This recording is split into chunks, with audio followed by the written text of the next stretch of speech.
Hello, everyone, and welcome back to TimeToRole's Campaign 1. This is episode 55. We got a lot going on today. We are missing two people, that and Squirtle and Lexi for now. Lexi will be hopefully making her way back from the wedding that she's attending right now. So, fingers crossed she won't be too, we'll call it inebriated to play, but hopefully she'll be back soon. Let me go ahead and that up because I forgot to do that. Few announcements to go through. If you haven't checked out our Baldur's Gate 3 playthrough, some of the most recent episodes are here in full length on Twitch for the next couple of days. But we do stream that Monday, Wednesday, and Friday. We're coming close to the end. My guess is we'll probably be done Friday, is my guess. This coming Friday is where I assume we'll be done. Maybe the Monday after. We could end a little earlier than that. It just really depends on how far along we get in the story. We really don't know what more we have to do in Act 3, so we'll be seeing that. Those, I've now decided, I know I've said it in the past, for the past like 2 weeks. Those videos are going to be starting to be uploaded next week. Hopefully. I've been dealing with kidney stones and it's been really hard to stay focused on stuff, so I apologize in advance if those don't get out this coming week, but by the time we end, those will be coming out on the YouTube channel. So, and I have been clipping certain things for short form content for like YouTube Shorts and for TikTok, so I'm trying here. It's just that having literally, for those of you who are young, kidney stones suck, and it literally feels like having knives dug into like your lower back constantly, and it just hurts. So that's what I'm dealing with. So apologies for not being able to get stuff out. I'm lucky to honestly be sitting up here DMing today. So, all right. Well, that about does it for me. Obviously, go check out the podcast. If you want to listen to our content instead of watch it, that's out every single Monday at 5:30 p.m. Eastern time, as well as these videos. For the Tales of Ammriel episodes are always come out the Monday after most of the time. The schedule is Monday at 5:30 p.m. Eastern time. So if you do end up missing any, those will be available for you to watch the day after, hopefully. So yeah, that's gonna do it for me. Let's go to hop in here. We were talking about old people when I deafened, so let's see what the conversation topic is now.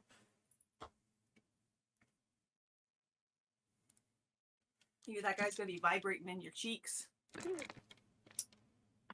No, it's a. Oh my god, that was poor timing. Add that to the bank of shit said as soon as I undeafen. Oh. No, I have an adjustable frame, and I have since I moved, I haven't been able to adjust. Like when I'm having back pain, I can put it in a neutral position with my legs kind of bent and. So just slightly bent legs, yeah. Yeah. It's the best way to like. Up, my legs are bent up in the air, and. I thought you're used to your legs being in the air, Todd. Well, I am, but they've just been so stressed lately. So much pressure on them. I'll massage him for you. Okay, anyways, so before I go through a recap, I want... My camera's not on. Let's go with Nate. Do me a favor. Roll a d8 for me. What does he need to roll d8? I'm already power word stunned. I roll 6. 6? Okay, good to know. All right. So, a little bit of a recap, and then we will get right into the combat. So, last we left off, after arriving in Ron, the Oasis City, most of you decided that it would be wise to rest, get a little bit of R&R before heading on to whatever the next adventure brings. People in the city, throughout in the tavern that you stayed at, suggested that you head on over to Raul's. Raul being a magic shop owner who sells and buys different magical goods, as well as runs multiple other general shops. After arriving there, it was quickly found out that Raul recognized you. And upon recognizing you, he quickly requested that you meet up later in the night to go over a few things that were talked about and left behind by Elka's uncles, Elkas and Archer, after receiving some pretty neat magical gifts, and going through the emotional, just kind of the emotional, like, roller coaster. Yeah, roller coaster. That was the message. Thaddeus finding out that that Archer and Elkas did in fact know Noetic and were concerned about what his future holds, claiming that they consider him one of their dearest friends. And Thaddeus, you were left a note with a sigil at the bottom of it that Elkas claimed would be able to connect you and him to talk about Noetic. Before any of you could really get settled in and start talking to Raul, it was also dumped on you that that Alan, in fact, knew who Raul was and recognized him by the stories, or recognized him from the stories told to him by a few of his friends, as well as noticing that or recognizing him from the school he attended to, along with his brother, Eustace. As all of that was starting to be digested, Zane, you felt your body tighten up. You felt your consciousness kind of slip backwards into your mind as your body kind of just fell over flat. And standing in the doorway, kind of a pruned gray face, wearing a red cloak, with his finger pointing out ever so haphazardly at Zane, is a Lich who is stating that he is here. He's finally found Raul, and he's here to kill anybody that stands in his way. And that's where we left off. So, with that being said, I need everybody to roll initiative. I did it when you were doing recap, if that's okay. Oh, that's fine. Yeah, I already input mine. I had a shitty roll, so I'll do mine now. No. Okay,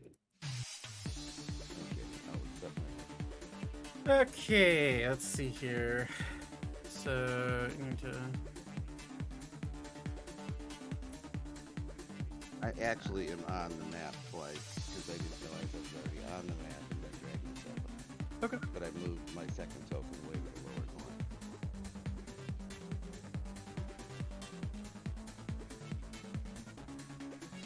Alright, so Ori rolled 21. Ori, what's your dex?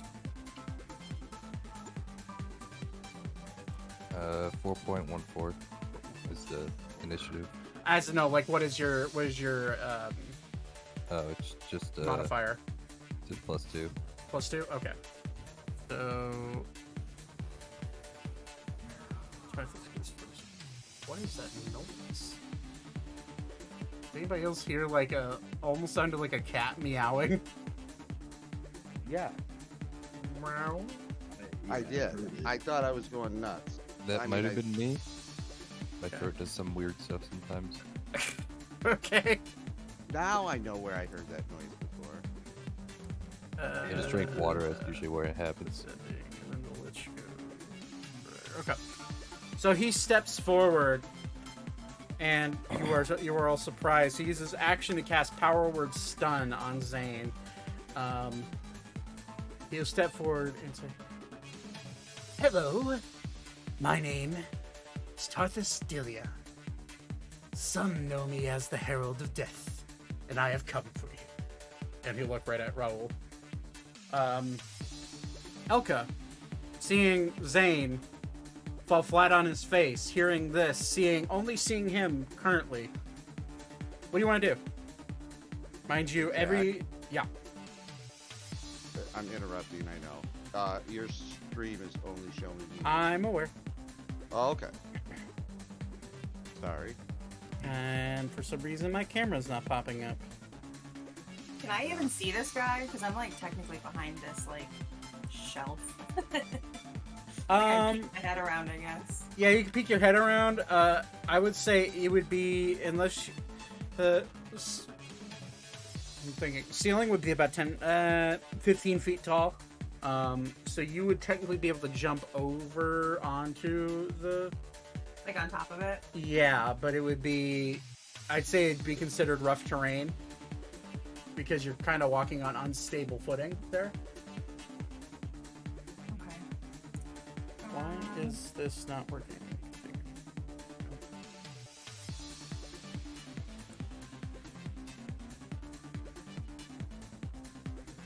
Tornado, no. No. That would be babies. Yeah. Why did that give me? That's wrong. I'm gonna shoot magic missile at that guy. Okay. All right. What? That would be at you have Just spells. a level 1. So go ahead and roll 3d4 and plus 3.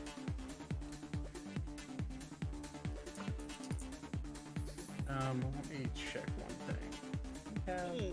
Actually, he is as you go to cast that, you're gonna notice him wave his hand up, and he's gonna cast shield as a reaction. He's gonna bounce the magic missiles off of him. As for his reaction. I rolled so good, Zachary. Welcome to Mage Warfare, little rabbit. Wow. Stab in the face. Alright, I am up here. I time warped to West Virginia. Smack his ass. I'm in your window. Well, okay. So does that count as an attack? Like I can do... That is a extra attack. You technically have an extra attack. Okay. It's not just melee; it's everything. So I don't think Oh. it extends to spellcasting. So if I jumped up, does that Pretty how much sure, movement at did that least. take for me to Maybe. jump up? I think casting the spell counts as an action. Right, but I get an extra attack as a bonus action. Oh, the bonus action. Yeah. No, extra attack is just an ability that comes with your action. Oh, you're right, because I haven't. So yeah. my So off- I just looked it up. So your extra attack only happens if you do a melee or ranged roll to hit. So nothing spell. So the spell is your action, but you still have your bonus action if you want to offhand attack him as a fighter. Okay. So I jumped up. Was jumping up like 5 feet of my movement plus moving 5 feet over, so that's 10 total. And then this is rough terrain, so you could move to here with your full movement. So you could I'll cross spell him. with your bonus action you can. Yeah. Oh no, 'cause that's No, that would be an action. So no, Yeah. you could stare at him menacingly, or you could bonus action bunny hop to him. I would like to. Rage. I win. Should I become a barbarian? If you want to. That'd be cool. I feel like with Elka, if like Elkas had actually died, she probably would have gotten a little more angry. So I don't know, maybe I'll think about it.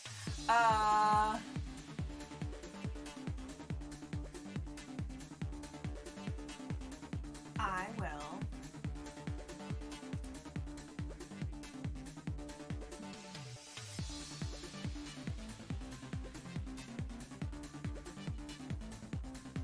I can't use Dragon's Breath on myself.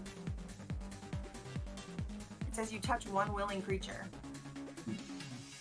No, yeah, you can use. I can touch myself. Yes. Diggity. Okay. You're imbuing someone with the ability to use Dragon's Breath, so you Okay. you can touch yourself.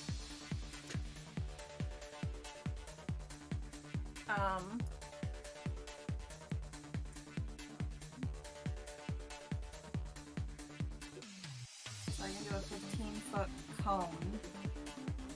From here. Dang it, it's still out. Would it be? It would be from the center of my square, right? Yeah.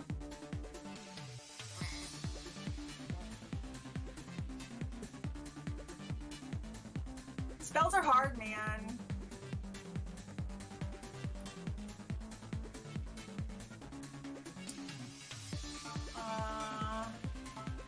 And he has shield on, so I can't even do any more spells. That'd be stupid. I'll just glare at him menacingly. Glare at him menacingly? Okay. Alright, well that is... Take my rapiers out. Stop trying to play with magic. Okay, well it is now Tarthus Dilia's turn, the Lich. He's gonna step in and look at you. And he's gonna point his finger at you, Elka. And he's going to cast Blight at 4th level. And I'm gonna counterspell. Okay, what level? You only have up to level 3, so you're gonna have 3. So what you're gonna have to do is, there you go. You are gonna have to roll a d20 and add your spellcasting modifier, which would be based off of your charisma.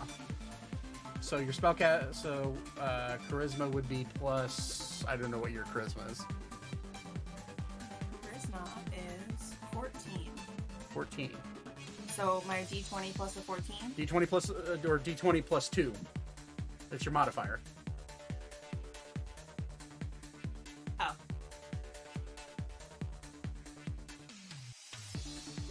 Got it.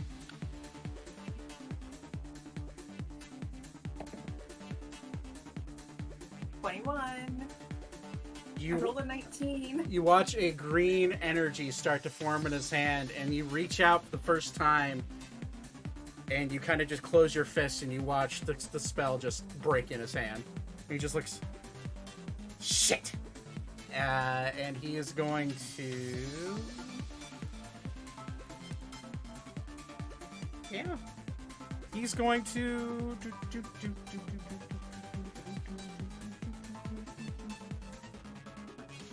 Don't tell him, but I don't have any more counter spells.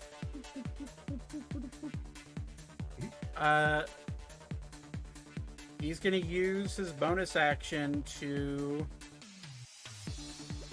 cast Ray of Frost on you, because he can do that. So I'm gonna need... Is that a hit? Yeah, it's just a roll to hit. Yeah. Does a 17 hit you? No. Okay, so you feel cold briefly as a ray of frost shoots over your head and forms a little bit of ice. Yeah.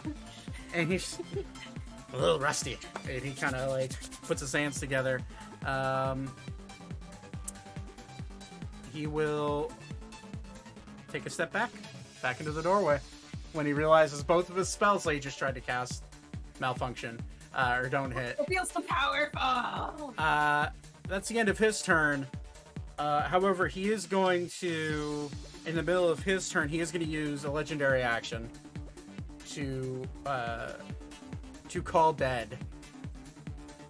All of you will start to hear a wind blow through the room. The darkness of the night comes through. All the shutters open from the doors, from the windows that were once closed.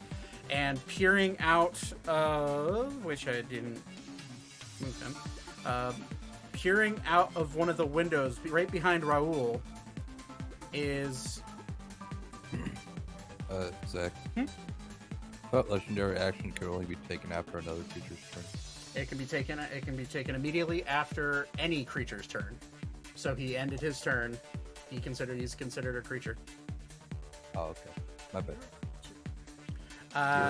You're a creature.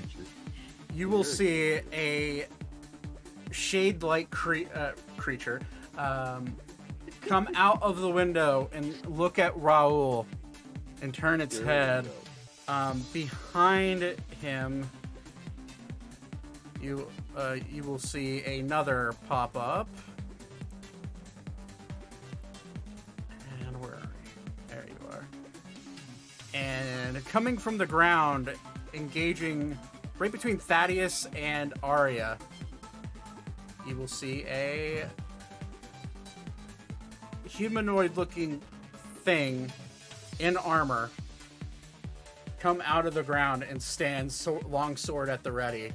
They need to roll initiative. Okay. Zach, actually, I think it is true. I just looked it up.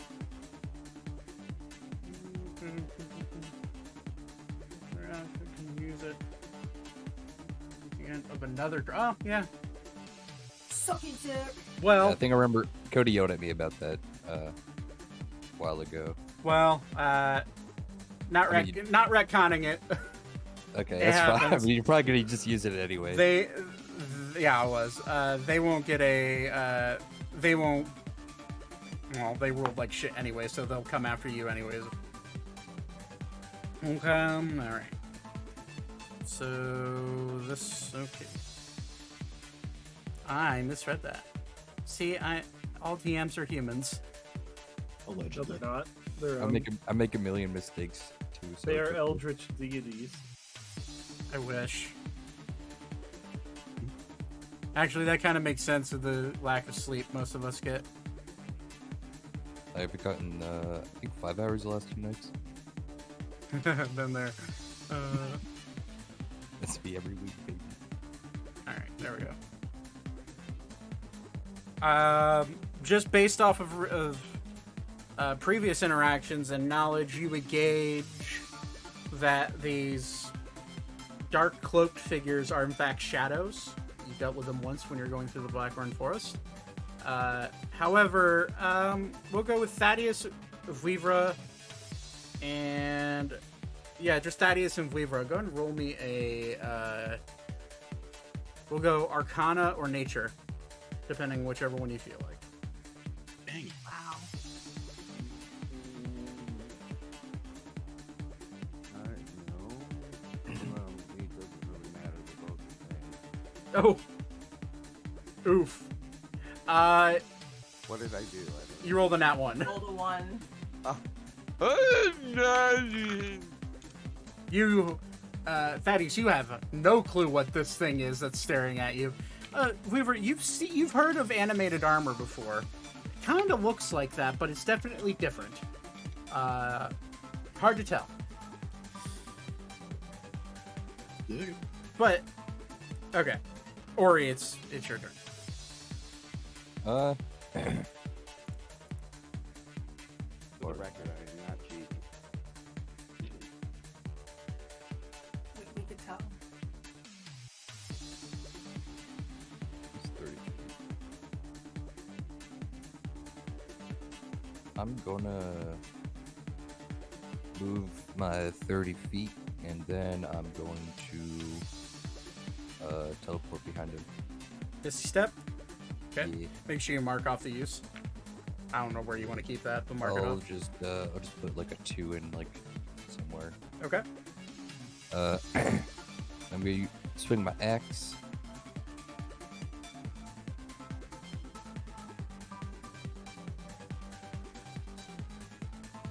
That was actually pretty low.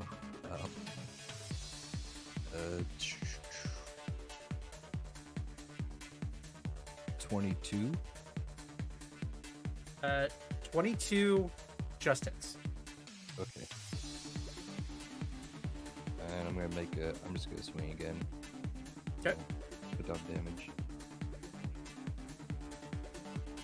Then 28. 28 hits. And this is with your axe, correct? Yep, both Okay. with axe. Yeah.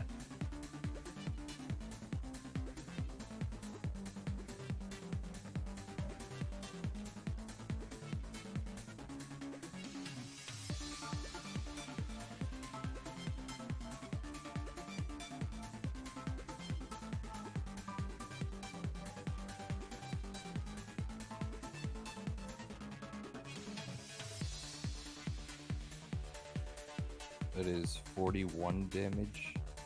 41? For Okay. radiant. That does anything? Nope. Okay. Then second one's damage.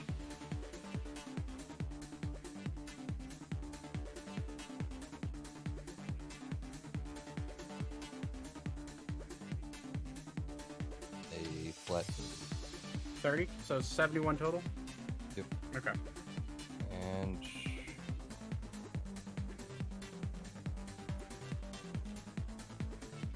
And I'll act and search. Okay. So I'm gonna make 2 more attacks.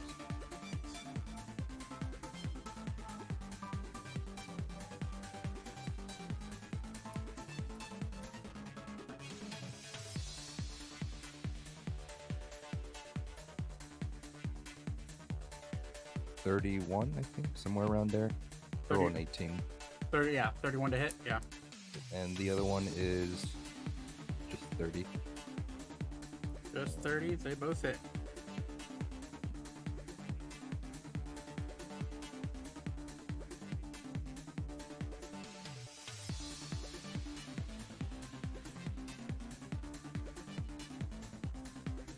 $35 damage for 1. And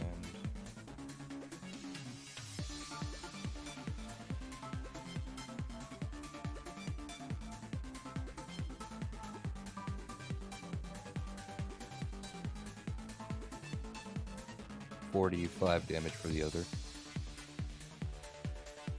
I'm sorry, it was 35 and 45? Yeah. So that's 80? Yeah. Okay. So, alright, cool. Yeah. And that will be it. Yeah, you cut into him hard, and he just kind of turns around, looks at you, and just smiles. As he smiles, his teeth are like rotten, and the smell coming from his mouth just smells like rotten flesh. Or he takes a big sniff. Good. So, why are you here again? And he'll just point over at Raul. For him, mostly. But all of you are interesting. Do you work for anyone? He won't say a word. Please, can you answer me? It's rude not to answer. Well, if I ask your friend here, and he'll just point to, like, the right of him. And at this point, the shadow's looking at you, and all you can just see is just his mouth open going, Hey, how's it going? Or he's gonna, he's figure out how he probably can't get anything out of this guy, so he's just gonna stop talking.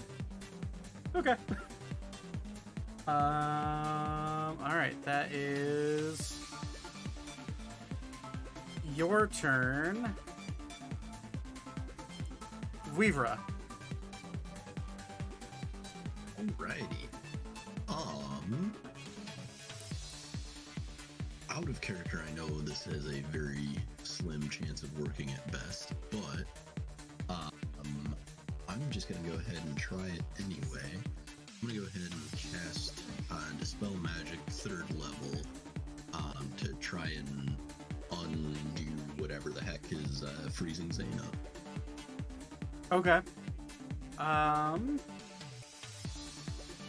Can dispel magic dispel a magical effect on someone?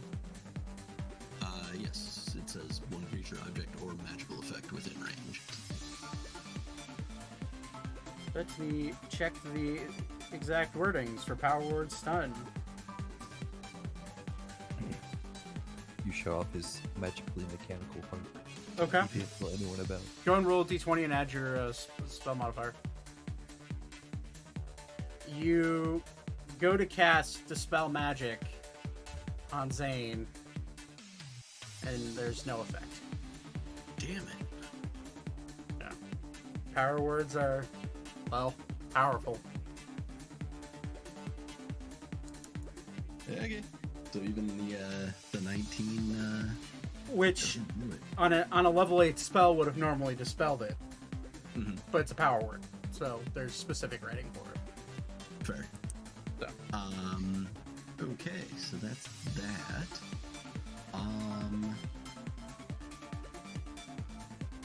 And I'm pretty sure that is an action as well, so that's out. Eeny, meeny, miny, mo.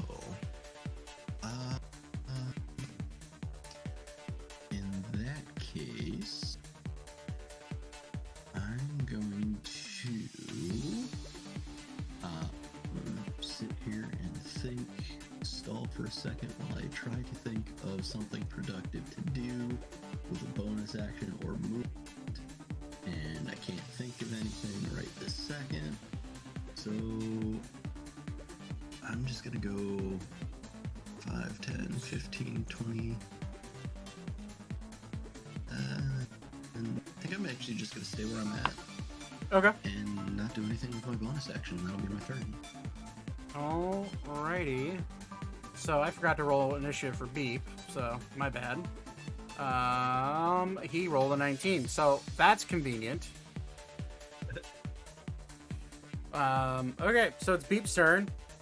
Beep's gonna notice Lich Boy at the door, realizes Zane's down, and he's going to hope this works, and he's going to cast Greater Restoration on Zane.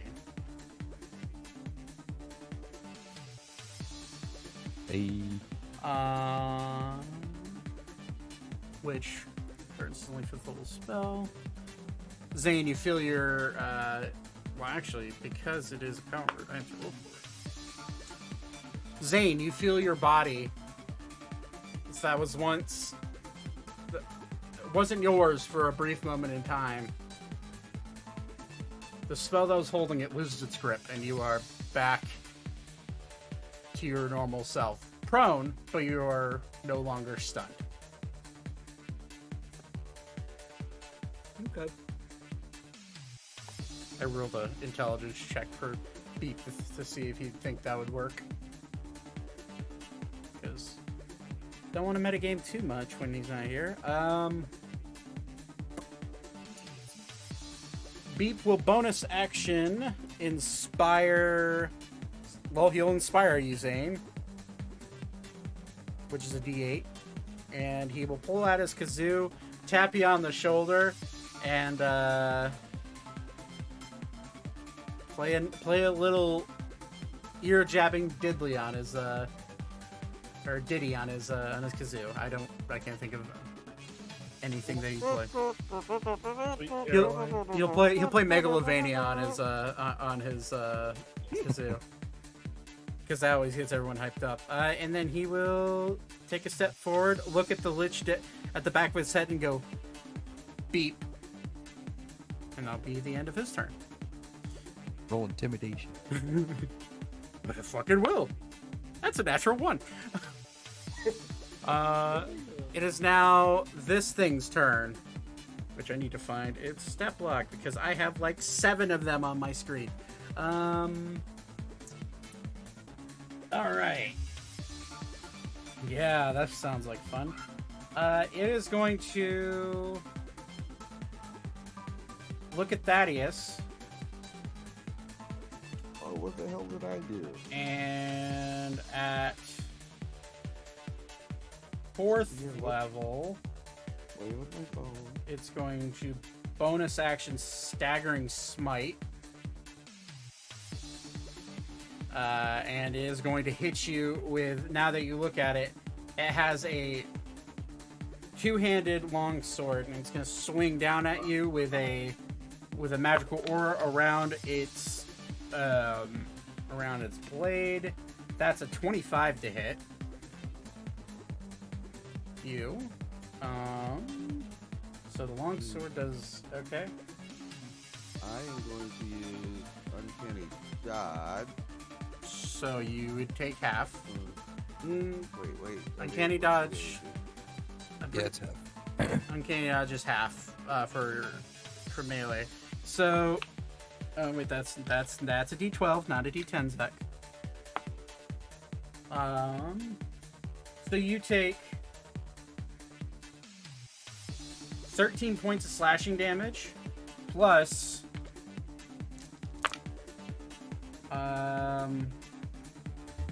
20 points of necrotic damage, plus What? Staggering Smite. Paladins.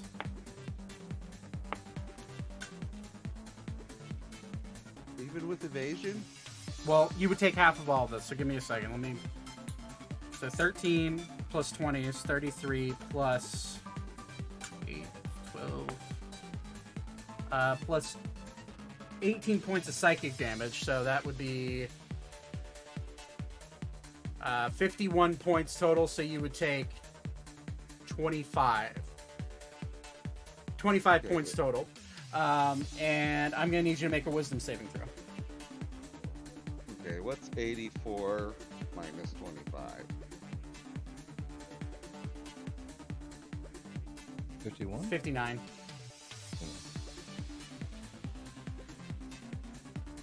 So I'm going to also need you to make a wisdom saving throw. I did. Okay. Up 17 against its spell save DC, which is... What's the, does it tell me what the DC is? Oh, yeah. You failed 18. with 17. So, on your next turn, you have disadvantage on your attack rolls and ability checks, and you can't take reactions until the end of your next turn with a staggering smite. It's now going to take its swing its sword around and stab backwards on Arya. Multi-attack.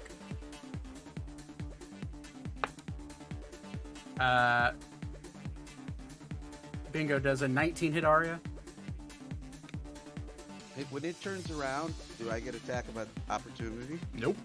You're in melee with it. Sorry, I'm having weird You're fine. noises happening on my computer. But it turned around on me. How do I not get an attack of opportunity? Because it's only if it moves out of melee range with you. It's in the same space. It hasn't moved. It just kind of turned around and hit Arya. Its back is to you, so on your turn you would have flanking advantage, but because it hasn't moved, technically speaking. So a 19 to hit Arya. Does hit, yep. Okay, so that is roll the 2 on the damage dice. So that's a 7. 7 points of slashing damage plus 21 points of necrotic damage. It is now going to use its last action. How much necrotic damage you said? 22. It's now going to use its last action to attempt to push over the shelf. And so it needs to roll strength check. Okay. I'm going to need Elka and Zane to make dexterity saving throws as he pushes over the shelf of that's sitting here in the center of the store. 22. 20. Both of you manage to skirt out of the way. Okay, you land on your feet just beyond the shelf, so you're right here. And Zane, you're able to duck out of the way. It is now walking over the shelf with difficult terrain. Now you get an attack of opportunity for both Arya and Thaddeus. No, technically he's still in melee range, right? Unless he's moving another step. Yeah. Oh, true. He's Well, out. which I mean, he is. He's moving to be in between. Oh, okay. So yeah. So give me an attack of opportunity, Thaddeus and Arya. Do I roll with advantage? Technically is flanked. So yeah. You technically roll disadvantage, because of the staggering smite. So just a flat one. 7 misses. Yep.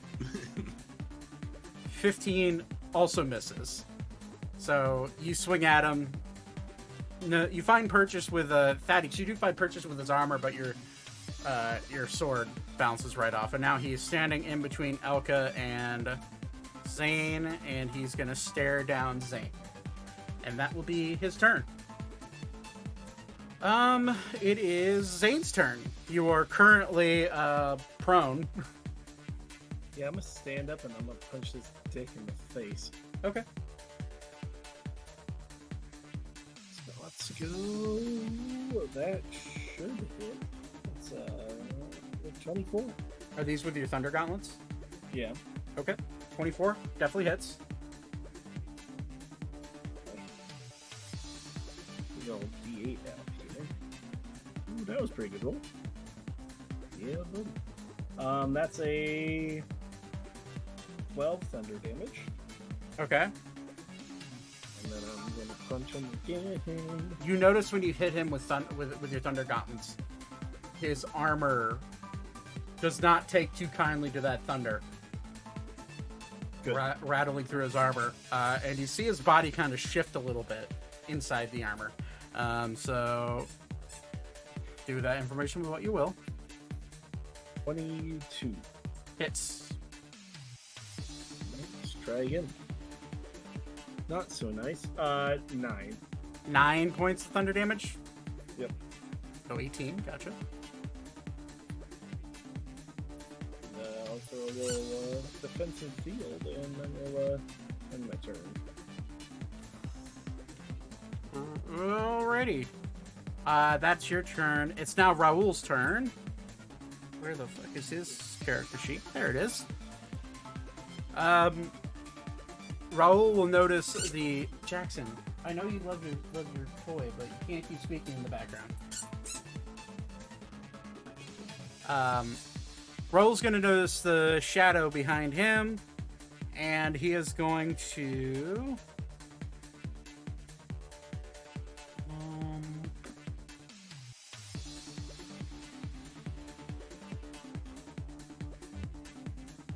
What is he gonna do? Okay, yeah, he is going to cast Magic Missile at 2nd level.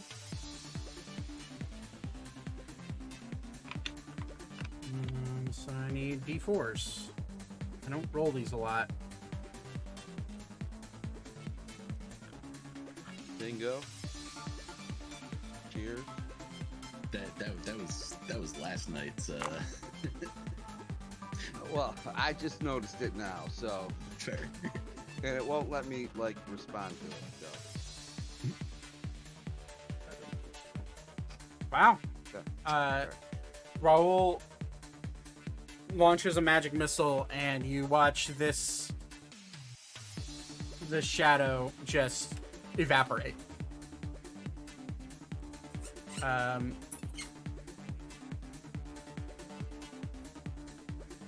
The dog's Lily was just sort of standing at the end of my desk, just biting down on his squeaky toy, looking at me. Raul's going to flip around, and with a quicken spell, he is going to cast a firebolt at over Zane's head and try to hit Armor Guy.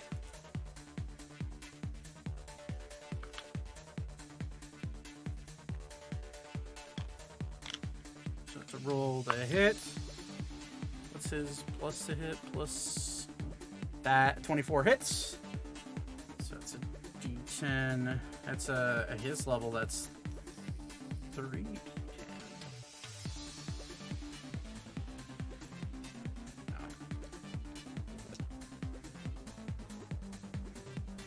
Where the fuck are my dice? Oh, they're there. That is 21 points of fire damage to this guy.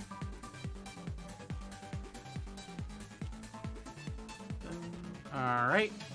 And now Raul will look at Alan and say, well, this is interesting, and he will take a step backwards. And another step backwards. And then take 2 more steps this way and duck behind the counter. Weaver, you can very clearly see the fat of this Dragonborn peeking out from both sides of the counter, but he's doing his best to give himself cover. Alright, it is now the shadow next to Ori. Its turn. It is going to, Ori, you're going to see it kind of grab onto your body and attempt to siphon, feels like your strength out of you. I'm going to need you, well, actually I need to see the hits first. Wow. Does 23 hit you, Ori? Yeah. Okay, I'm gonna need you to make a. Oh wait, it isn't a saving throw. It just happens if it hits. Yeah. Sorry. You take 4 points of necrotic damage. Oh, sorry. It's a different damage die. Sorry, you take 10 points of necrotic damage, and I like the 4. Can we stick with that? you feel your strength start to leave your body as a green beam is starting to be sucked into this creature's like mouth orifice area. Basically, its hood. Your strength is now a -4. Ooh. Like it's temporarily down 4 points. Okay. Not that it is now a -4 modifier. Correct. It goes down. The physical score goes down by 4 Got it, temporarily. okay. So mark that. So in. does everything go down? Yes. Okay. Modifiers. So that would be a. That'd be just a 6? No. That'd be a 2. I think, right? It goes down 4. So what is your strength at now? Like before it goes down by 4? Oh, is it? Your physical score goes down. So if your score is like a 21 or a 22 or whatever it is, it goes down to 18, 19 Okay. or whatever. Okay. Oh, I thought you meant like -4, like under 10. No. That's what. No. Okay, so it's 18 now. Okay, Okay. that's not as bad. as I So thought. your modifier is now +4. Okay. And just because this ability is confusing, and I decided to make my life frustrating, that lasts until a short rest. Just so you're aware. Okay. That is the end of the Shadow's turn. Thaddeus, feeling staggered from the blow that this knight looks like a knight, has red eyes, just did to you. This reminder, this is toppled over. So if you wanted to stand here, you could. But he is currently surrounded by Zane and Elka. But you're feeling a little woozy from that hit. But it's your turn. Okay. Well, I have 59 hit points left. I'm want to kill this fucker because he pissed me off. Okay. So I'm going to, I guess, move. I think I can move all that with being encumberment. Yep. Obstacle. And it's a sneak attack And- because he's in combat with 2 of your friends. So you would your rolls are at disadvantage, but because of the sneak attack, it goes up to advantage. So you're just rolling a straight roll to hit him. So, roll. 17 doesn't hit him. So my sneak attack doesn't. Nope. Stealth bonus action. You can disengage. You can. I'm going to bonus action disengage, and can I pull my cloak over my head and go invisible? Using an item. Since it's on your body, I'll allow it. Okay. So I'm going to pull my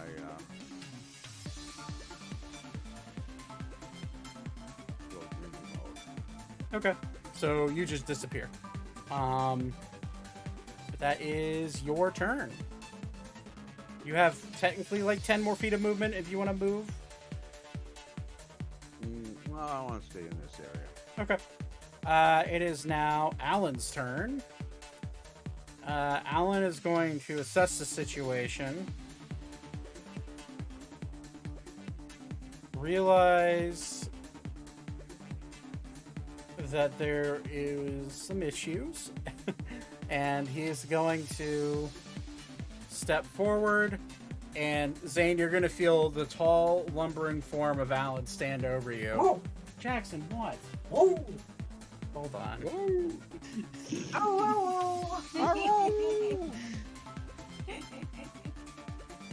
Let him speak. He is baby. Hey, he just rolled a D20 natural He's just trying to help. for pissing on your bed. God, they're showing macaroni and cheese on television. It looks so good. He was barking because he focused was, he was barking because he was too lazy to go grab his toy, and he wanted me to get up and get it for him. Yep. Now Yeah, he's- you jerk. Pick it up.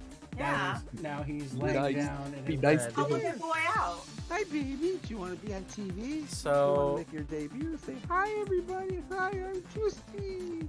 Alan is going to, and well, one fell swoop, get frustrated because of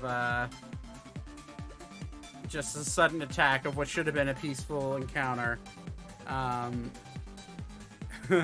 Well, to be fair, we were expecting the potential for trouble before we knew Raul was friendly, actually friendly. True, you're not wrong. He's just gonna cast Sunbeam on the guy next to Zane.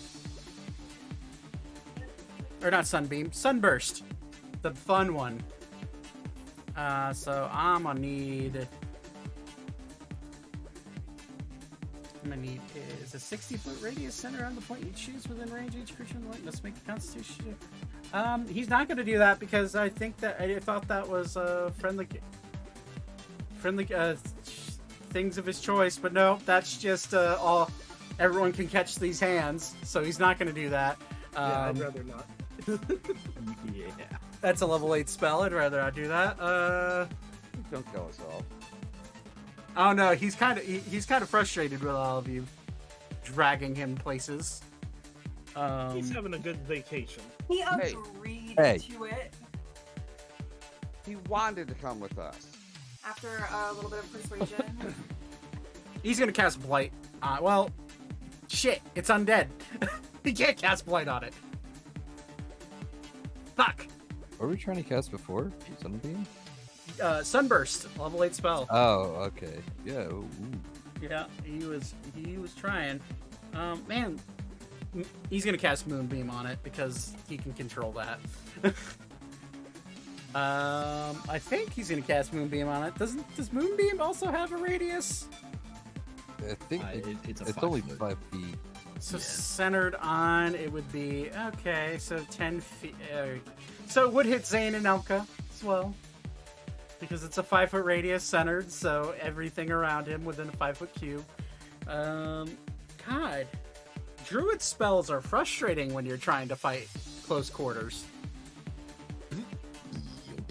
He's just gonna cast Enlarge on Zane. So he's gonna back up. He's gonna cast Enlarge on Zane. Zane is now Big Zane.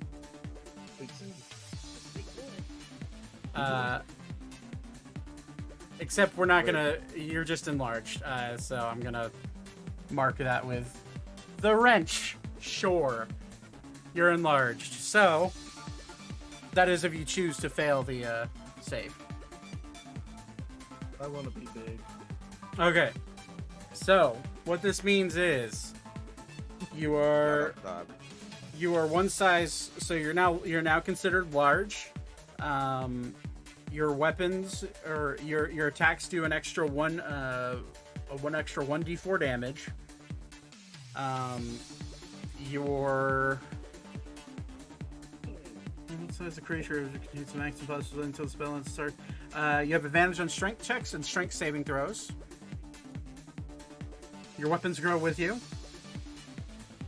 I hope those things they're part of my armor. And your weight is now 8 times your normal weight. So you're a big fucking tiefling at this moment. So what you're telling me is I weigh as much as Donald Trump. Yes. You are Go with that. 215 pounds and 6'3". He will Alan will just step back and say, "Go get him." And that will be his turn because he doesn't have a lot of spells he can cast in close quarters. Can he cast support floor? I mean, he So has doesn't fall through. he has Wall of Stone, which may help, but you know. That is the end of his turn. Alara, Lexi, you're here. Hello. Hi. this fella in front of Elka, is he fire resistant? You don't know. No one's tried to hit him with fire yet. Nobody fucking Actually, knows. Okay. no, Raul did hit him with fire. So the big dragonborn behind you, because you weren't here last week. So he did hit him with fire, and it seems like it worked. Okay, I would like to cast Flame Blade, Okay. and I'm just gonna would I be able to, since Zane is large, like how large are we talking? He- Very big. He's double his size, so he's around 15 Okay. feet tall. You can crawl underneath him. You're a small creature, technically. So I'm I as was big gonna as say, Ori now? well, Oh, I hell was- yeah. Okay, well I was thinking, so I would cast Flame Blade, and I was gonna crawl up to Zane to the top of his head to jump off to try to like I'll allow it. slam this blade down onto the head of this guy. Full Stone Cold Steve Austin his ass. Go ahead. Yes. Let me... And you're used to climbing bodies because you sat on Ori's head all the time. So I will not make you roll for that. Let me shit. Oh wait, I don't need to roll. I just need to roll for attack. Yep, just as you climb up, Zane's gonna notice the fucking like flaming the flaming blade like object, and a 17 doesn't hit. Well, wait, you rolled a 17. It's 17 plus your spell attack modifier. Plus my attack modifier. Spell attack modifier. So whatever, it's probably what plus 8 plus 9 at this point. Plus spell attack bonus. 10. So 27 to hit. 27 definitely hits. Let's go. What's your cheese bonus? My cheese, my pepper jack bonus. Or fire Make damage. this Swiss. On a hit, target takes 3d6 fire damage. Hell yeah. Let me get these boys up here. Hold on. Oh yeah, I can just click it. Okay. Oof. What are the animals Oof. riding? So he takes 8 points of fire damage. Flame Blade is a concentration spell, right? You can just keep it up. Yes, and it says I can. If I let go of the blade, it disappears. I can evoke the blade again as a bonus action. Okay. So, and it says concentration. So if you hit him down, if you cut him down with it, it stays in your hand. So I'd say 8 points. That's acceptable. He's looking kind of hurt. Still standing tall.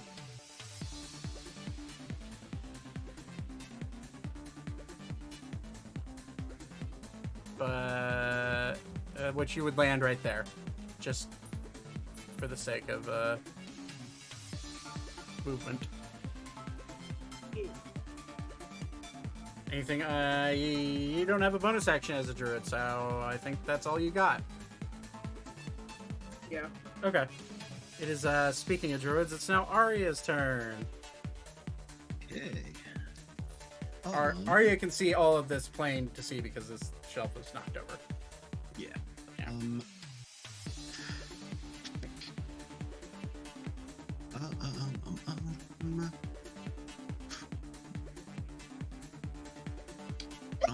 Excuse me. Bless you. Bless you. I think. Help me. Yep. There is a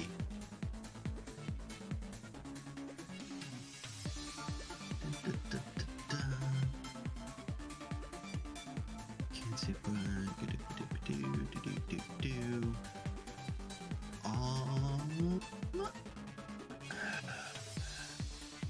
so the being in the doorway, Yes.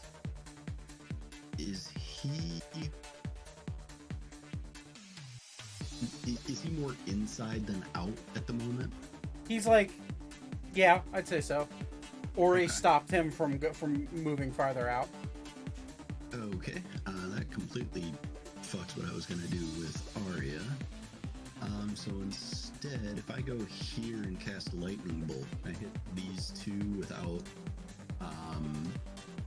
hitting Ori. I'd say, what's the range on it? I know what the range is, but like, what's the line? Is it a 5 foot wide blast? So Ori's a big target. You would hit him. He's close proximity. Alrighty, so much for that idea. Now I have the same problem with She does. too much. Oh, go ahead. She does have a bow and arrow, a longbow, Okay. and well, actually no, I'm pretty sure Thaddeus took the longbow of dispelment, so she does not have that. Yeah. Well, if I've for only got a light crossbow. since on I her. haven't used it, if it was given to her and she is available, it would be in her inventory. I'm gonna say you'd have to use I'm gonna say to throw over, because you said you were taking it last game, so that's where we're gonna be at. My camera froze because of course it did.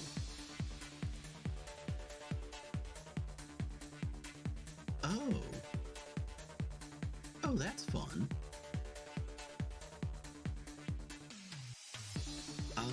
No, instead. Crap. That would be fun if that would actually do anything.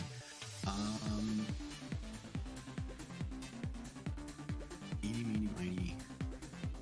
Sorry, I did not think this part through.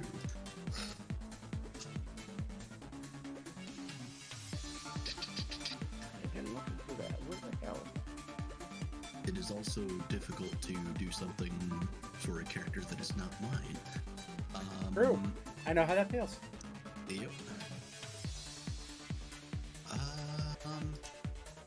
Roll a 1. That would be attack and roll a 1. Oh, That's I mean, what I normally did would that. happen. I mean, I did already for the opportunity attack.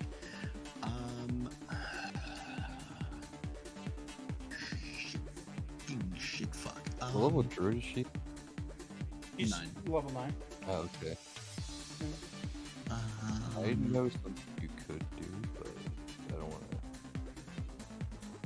Yeah, I'm trying to kind of channel Squirrel a little bit to, like, do something in character for her. She. I mean, She's pretty fucking sporadic, so do what you think. Yeah. She just kind of does what seems fun. I can send you what I was gonna do for Alara. If you want. You Well, can. certain spells might not be prepared compared to. Oh, there aren't any prepared Oh, spells right. here. I forgot about that. Druids. Well, no. He didn't leave any spells prepared, so. Oh, gotcha. Fun. Actually, that'll be a winner.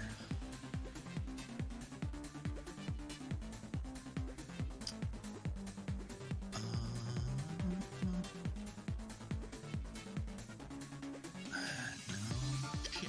All right. Let me go ahead and cast Elemental Bane on the Lich Okay. for fire damage. Is that a save? DC 15. Oh, I thought it was Con a- save.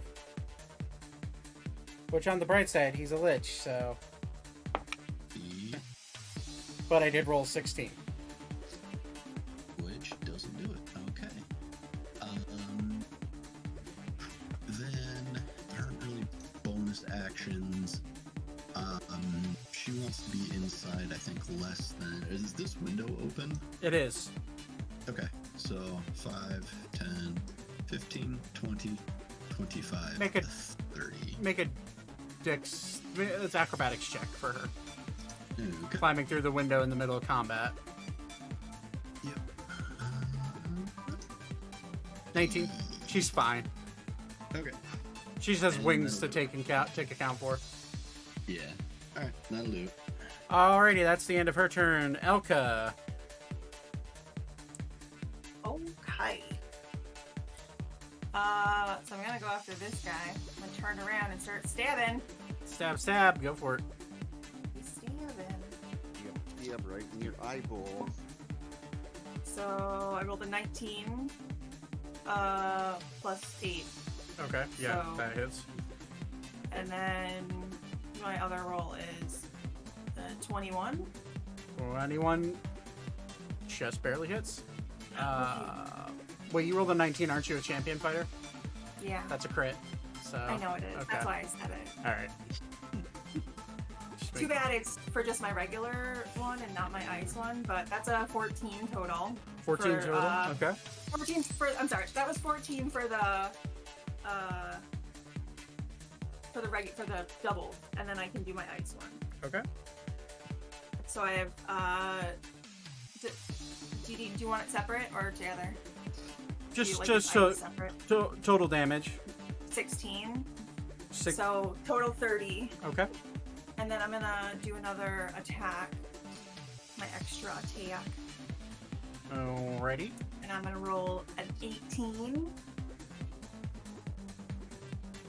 18. Is that total? Yeah. Nah, misses. Okay. I will hold. I will save. I will save my action search for the big guy. Okay. So I'm good. All right. Well, then that is the end of your turn. It is now Tarthus's turn.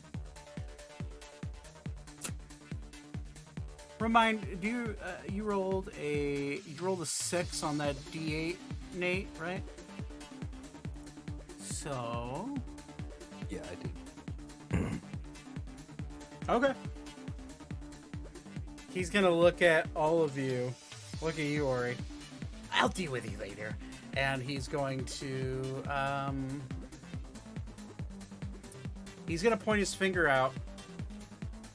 Point at Elka. Because you rolled a 6 on the D8. That was choosing my target. Rude. And he's gonna use his only 9th level spell Stop. to cast Power Word Kill. Seeing that, however, Raul's going to cast Counterspell. Well, he's just going to try it. Because he doesn't have a 9th level spell slot. He needs to roll. You know what? Because this is an important roll, we will have him roll publicly. So I need him to roll Counterspell at 3rd level.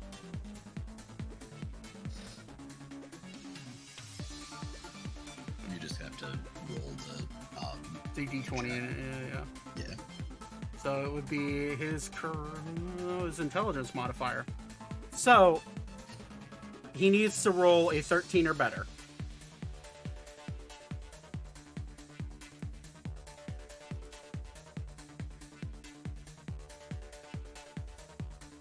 So now you need to roll a 13 on the dice.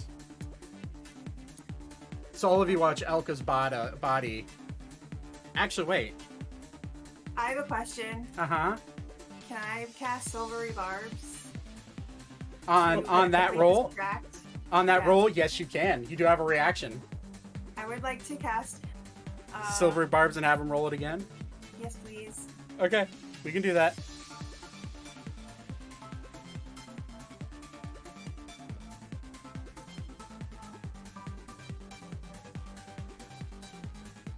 His only 9th level spell, as he beckons the word "die" towards Elka, you see the necrotic energy come up his arm and shoot out quickly at Elka.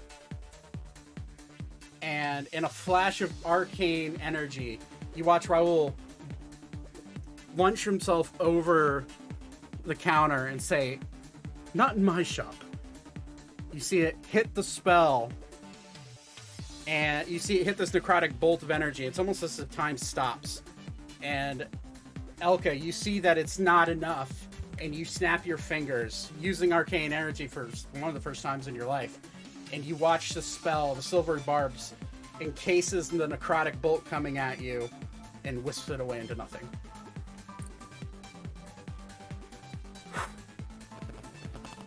Okay. Alrighty.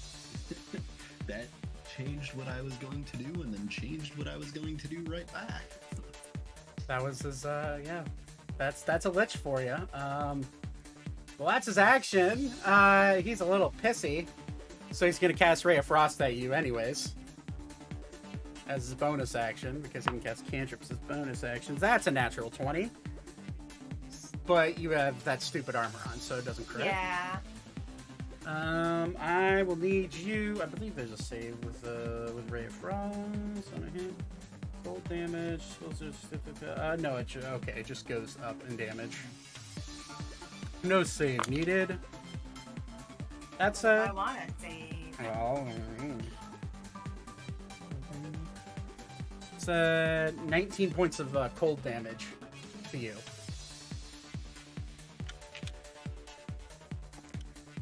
Avoid death. Still got frozen. Better than death. Better than death. He is going to... He's going to step away from you, Ori, so if you want to take attack of opportunity, you have it. Yeah.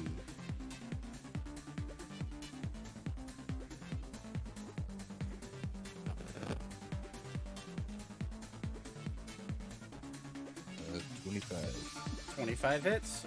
Well, wait, has he used his reaction? No, he hasn't. Shield. Fuck! So he literally just holds out his hand, and you just see like an arcane shield pop up out of it, and he just instead of walking, he does not walk, he floats. And he floats right up to you, Weebra. I would like to dispel his floating. I'm kidding. It's just a natural ability. Why don't you dispel his dispelment?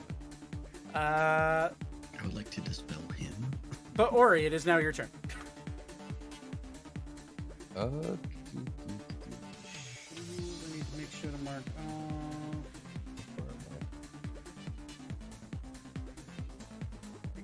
how long does it shield us? Including this Or he's gonna do a Misty Step again. stays on him. Okay. Okay. Maybe a walk forward. Get back here.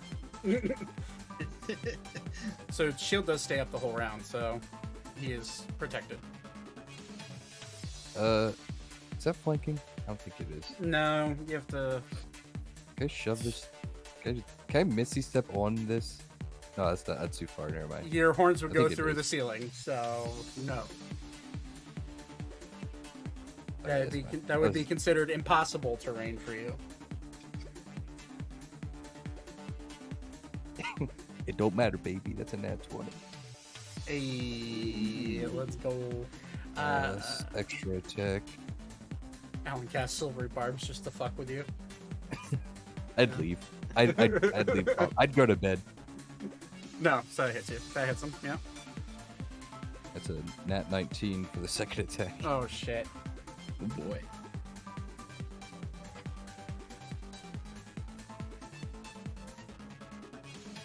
All right. What are you doing, baby? No. You're on a writer's strike. You can't be a star. Don't talk to me. She part of Hollywood.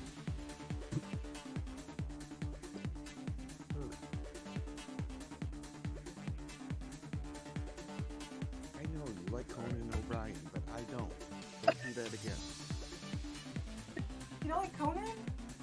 No, he's weird. It's 62 for the first one. Okay. This is the X, by the Yeah, way. yeah. No, I understand. Um,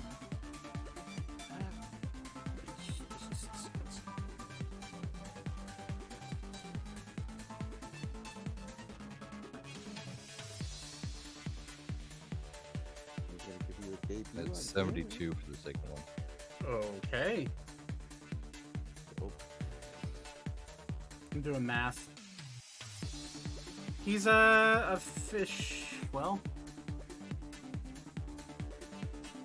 what's half of 72? 36. 36. Ori, you've noticed as you've been cutting into him, your strikes haven't been doing as much damage as you thought. And you get the sense that this might be all damage. Okay. Or at least everything you've tried. So, try anything else. True. You're not? That'll be it. Okay. He is looking a bit hurt, though. At the end of your turn, he will now do another legendary action. And he will call dead again. So... I have a bunch of random undead sprawled out through this map on the DM screen. Does anyone have any more counters? This is technically not a spell. This is a Lich ability. I have a tabletop spell. Would that make a difference? Do I have any more? Instead of a counter spell. Oh yeah, one more. I don't see what you did there. Yeah, it was pretty bad.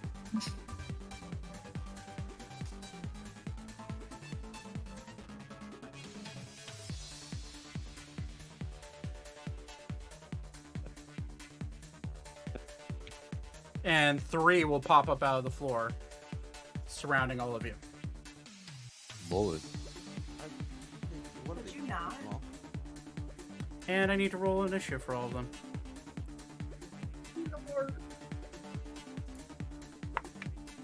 That's a nat 20 for that one.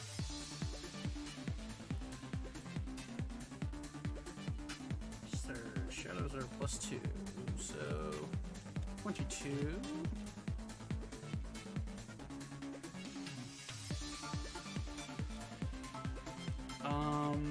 That one is a 7 for that one. And a 16 for that one. And we'll go ahead and do descending. And it is currently afterwards. And so once those pop up, it is now Weaver's turn. You got a Lich and a Shadow either side. Balls. Because I wasn't going to do anything attacky this turn. And honestly, I might just need to...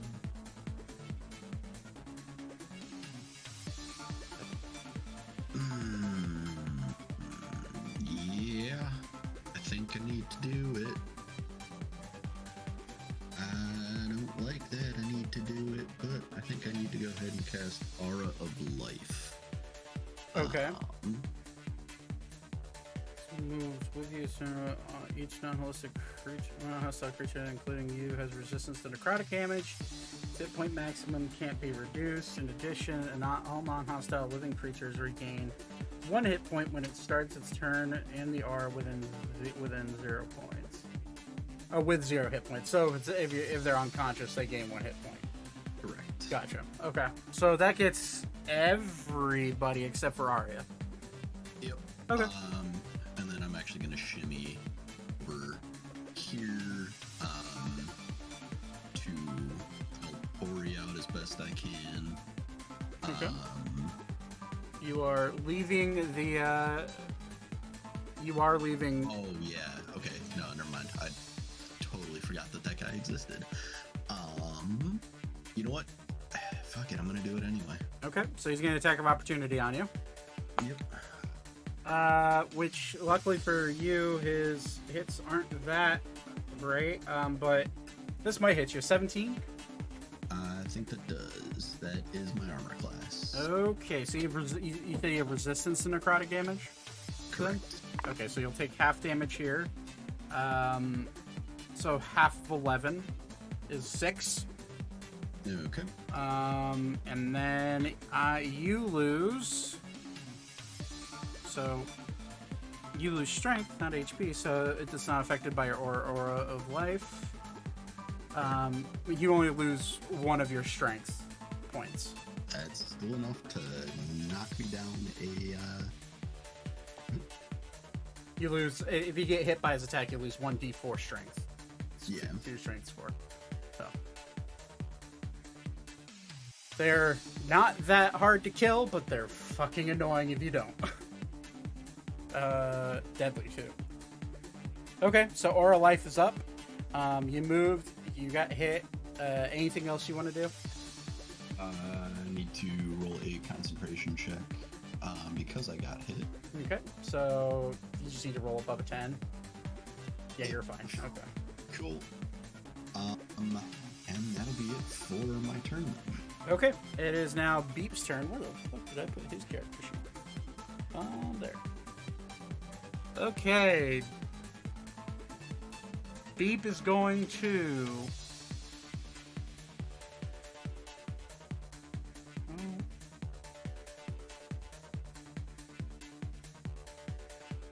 He's going to sidestep over here, and he's going to cast... Not knowing... Well, he would know that Thaddeus would have disappeared, but he doesn't know where Thaddeus is. He's going to cast... Thaddeus, high or low?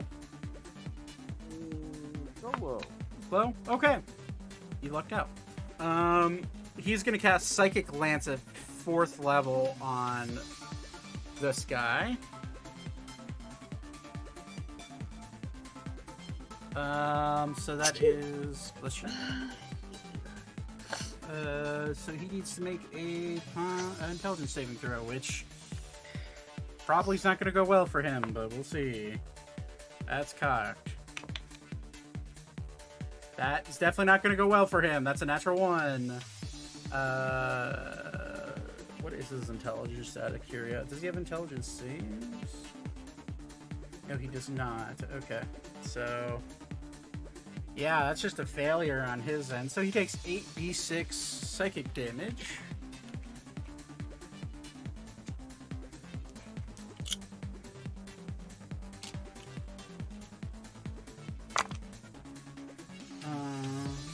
So 10, 20, 29 points of psychic damage to him. He is now, well, he's not bleeding, but he'd be considered bloodied. Mark him with red. And if on success, does he get? And he will be incapacitated until the start of. Oh, he has he's immune to being incapacitated, so that does not affect him. That part of the psychic lance does not affect him. So Beep will step into your aura of vitality or aura of life, and he will bonus action Bardic Inspiration. We're gonna go with Ori. So Ori, you are inspired. Let's go. It's a D8. Hey Lexi, your mic's having like weird interference. I don't know why it's doing that lately. Is that the same one that I gave you? No, this is a new one that I got for Christmas from someone that I've been trying out. Yeah, okay. Alright. Well, that's Beep's turn.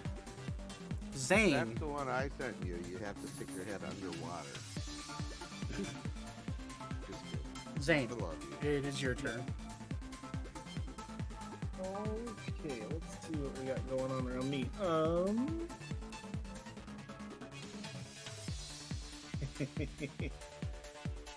That would be very funny, but very not okay.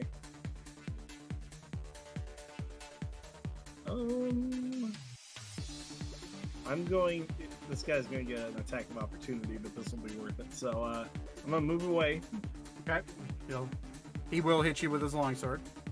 You can sure try. It's, well, he rolled an 18, so we'll see. 18 plus 29. Yep, that'll hit. There you go. Huh.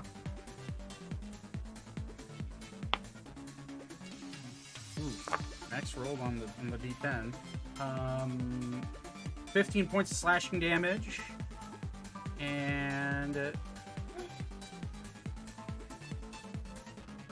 16 points of necrotic damage, half, so 8 points of necrotic damage.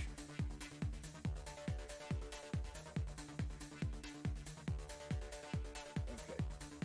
Doing that quick, sorry.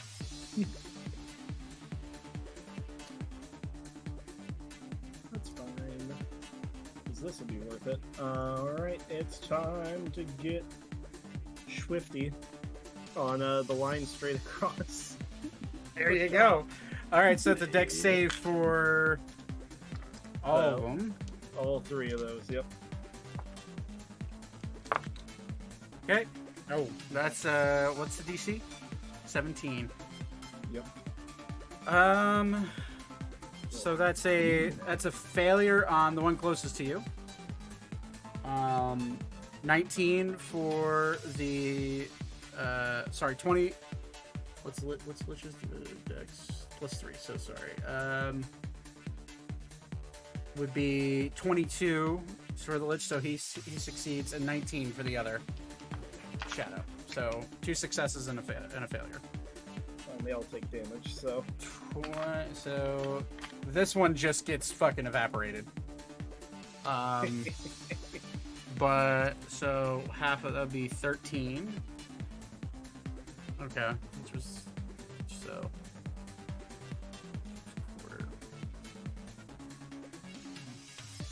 Has he used his reaction unit? Yeah, he used shield. Okay.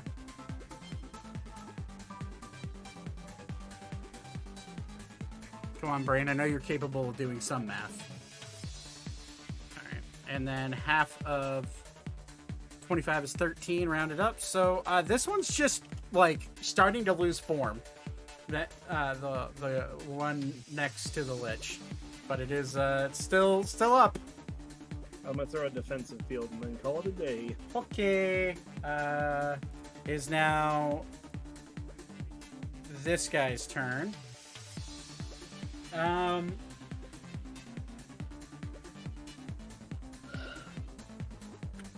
Yeah, that sounds like fun.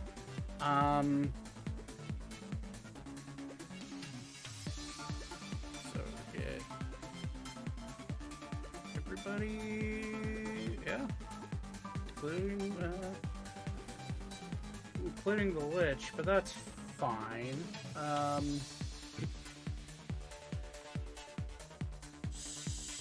So I'm tired of saying this thing. It's a Death Knight. This Death Knight is going to use its Hellfire Orb. So I'm going to need everybody except for Arya and Raul to make a Dexterity saving throw. Zach, am I normal, advantage, disadvantage? You're within 100. You're within a 20-foot radius, so normal. It's a Dex save. Okay. Well, I know there's some other stuff going on. So. Yeah. Actually, it's a 23 on mine. And I 2 nat 20s in a row. Jesus. 3 nat 20s. The Lich nat 20 on its save. And I also got a nat 20. The Shadow also nat 20. I'm kidding. Mine's No, 23. I didn't have my Dex modifier. It's dirty. So, Dirty. Okay. Dirty 20. So. Oh shit! I nat 20. Wow. Yeah. So. Was that a save for Weaver, or was that a check? It doesn't matter. It's the same. Okay. Weaver, you fail. Yep. Elka fails barely. Zane, you just succeed. Alara, My inspiration to someone. no. That inspired them back. Alara, Thaddeus, Zane, and Oriel succeed. So, I need to roll dice. I need my d6s. On the bright side, this is, for some of you, it's fire damage and necrotic, so all of you do get resistance to 10d6 of this 20d6. Oh. So we'll roll the fire damage first. Hey. That's Oh my god. Um, I apologize for me rolling so well on damage dice tonight, guys, because that's 1, 2, 3. That's a 5 6s in that out of that 10. I'm gonna absorb elements. Smart. So let's wait to hold on, let me do some quick maths real quick. So that's 30, 4, 9, 40, 4, 6. 46 points of fire damage to everyone. Well, sorry, 40. So 46 halved. For all of you, if you're absorb elementsing. So that would be 23 points What damage is that? fire damage. I take half. So okay. All right, this is why I hate doing fire damage for you guys, because you guys all fucking do this I shit. can use evasion, right? You can use evasion to duck out of all of it if you Okay. succeed. Yeah. So, Thaddeus, you take no damage. Ooh. Zane and Elka, you take Half. 12 points of fire damage. Well, no, I should only take half of the, because I failed Half of that. initially. Oh, you failed. Oh, that's right, you failed. Sorry. So I only take the first half. So you take 23. Or I take half though. you take 12. You take 12 points of fire damage, Zane. Beat takes 12 Beat takes 23 points. Thaddeus, you take none because of evasion. Ori, you take 23 points. Alara, you take 23 points. Weaver, you take 23 points. The Lich takes no points for fire damage. And this shade just fucking melts. Oh, thank God. Uh, I'm scared of those things. That's for fire. Now let's roll necrotic. Which everybody gets resistance. Resistance. So that's immediately going to be halved. Halved um, for me and quartered for everybody else. Halved for you and Elka, and quarter for everyone. Oh, okay, yeah. Okay. So it's a lot of dice. 10, 20,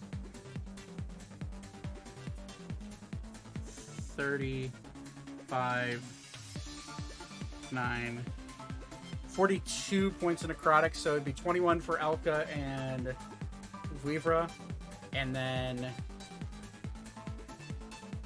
11 for everyone else.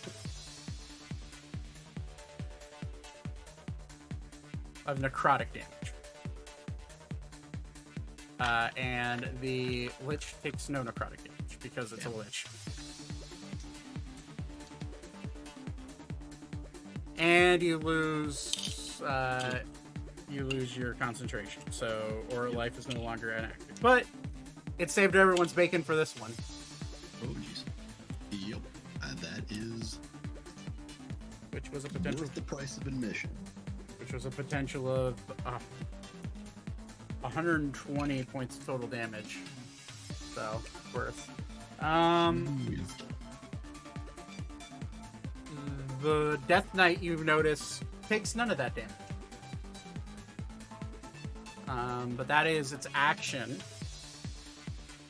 It's going to... Let's see here.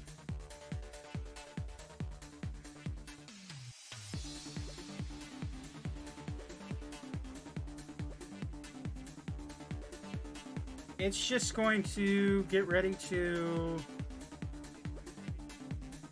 No, we're gonna let it sit. That is the end of its turn. It is now Raul's turn. Raul is going to...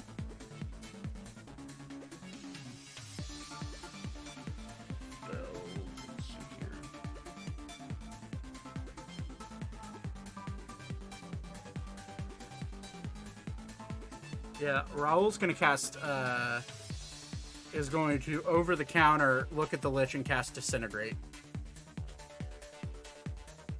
At 6th level. needs to make a dexterity saving throw. That is a 19, so meets it, beats it. But that is still 10d6.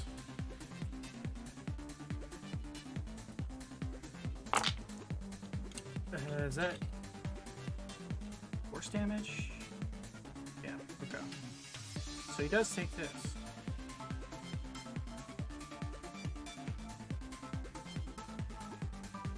Of course, I'm rolling for the good guys. I roll like shit.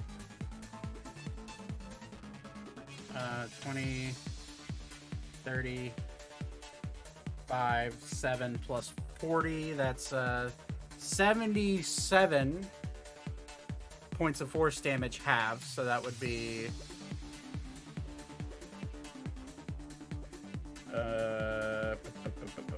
30.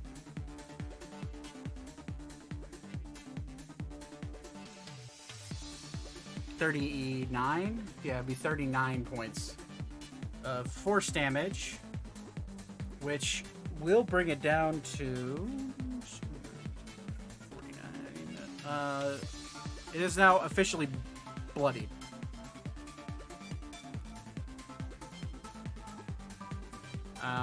That is... Raul will then... Yeah, he'll use last sorcery point to, or last sorcery points to quicken spell, and he will cast Toll the Dead on the Lich as well.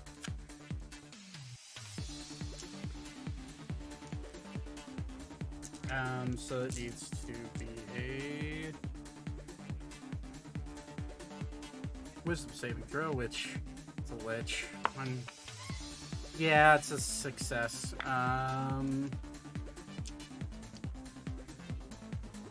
Product damage. And that does nothing because he succeeded. So that is the end of Raul's turn. It is now... Which shadow is this? The one at the door. It's going to... You're going to see...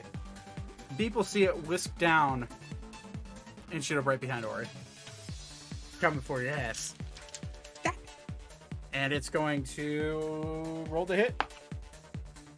That's a 19 plus 4, so 23. Yep. Okay. So you take 2d6 necrotic damage plus 2. I'm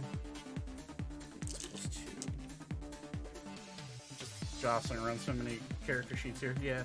8 points of necrotic damage. And your strength goes down by another 2 points.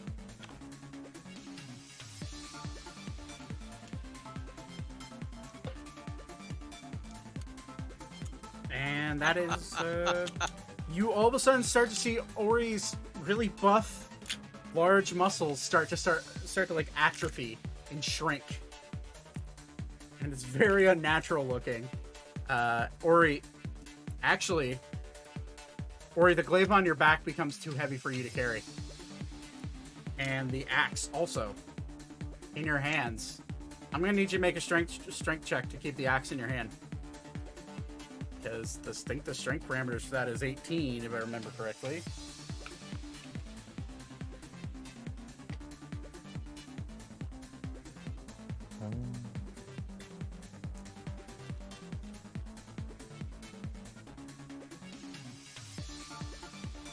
$22. 22.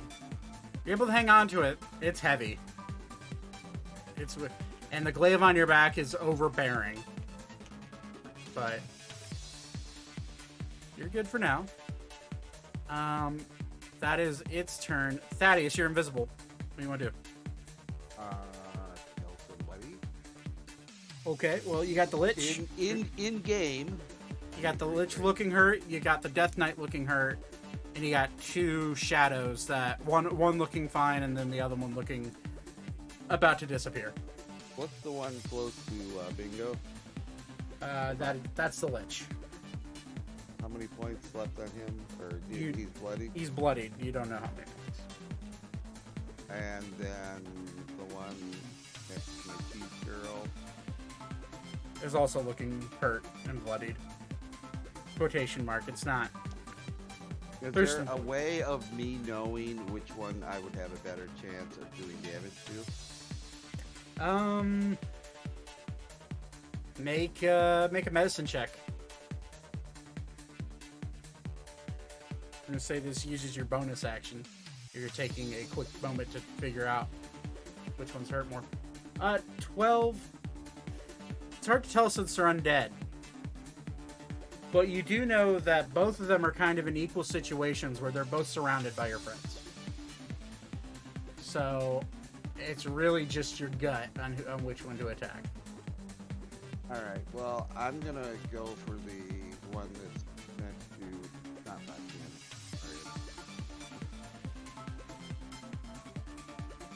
He looks like he's hurt, so I'm going to attack that one. Okay, so you're attacking the Lich? Yeah, roll it. Okay. So go ahead and roll. You are still staggered. That lasts until the end of combat, so you'll be rolling straight roll against him. And shield is up still. The shield lasts around. No idea what it 25. Doesn't the staggering just end at the end of its next turn? Yes, but this is the next turn. If that's the case, this is the next turn after he got staggered. So Got it. Thaddeus, you have advantage. right, but he's rolling because he's staggered. He's at disadvantage. Oh, right. That's okay. 25 with shield up, just misses. What? Yeah. He's a hardy motherfucker, and he just cast shield on him. He just cast shield on himself at the beginning of the round. Well, then I would have attacked the other fucker. Fog of War, you don't know. That's what I rolled to check. Yeah, you rolled a 12. They're both there, buddy. they're both equally hurt. Hard to tell. Is there anything else I can do? You could I'm gonna say, actually, you know what? The medicine check wasn't a bonus action because you're just kind of looking quickly. And given what you roll, so you could bonus action disengage. You are actually, well, you may not need to bonus action disengage because you are in, well, hold on, he's a Lich. There could be things that are, does he have the ability to see? He has true sight and blind sight, so he knows exactly where you are. He's looking right at you when you go to stab at him. Okay. So you could bonus action disengage, and he won't be able to melee attack you, which he hasn't quite done yet. So all you've noticed him do is try to cast spells. I'm gonna bonus action disengage. Okay. Where to? You have 20 feet of movement left, so you could you can come to here. You could go. Well, and the disengage step is 5 feet, so. Gotcha. So you have 25. Yeah. So if you want to go there, yeah. Okay. That is your turn. That is your turn. It is now Alan's turn. Alan is going to be pragmatic as he normally is. He's going to see that most of you got kind of hurt from that attack. He did as well. Which I forgot to mark off his HP, which he would have absorbed elements, which I forgot, which would have been 11, so we're good. Hey, okay, we'll just take the full 23 because I didn't say it. Okay, so Alan is going to...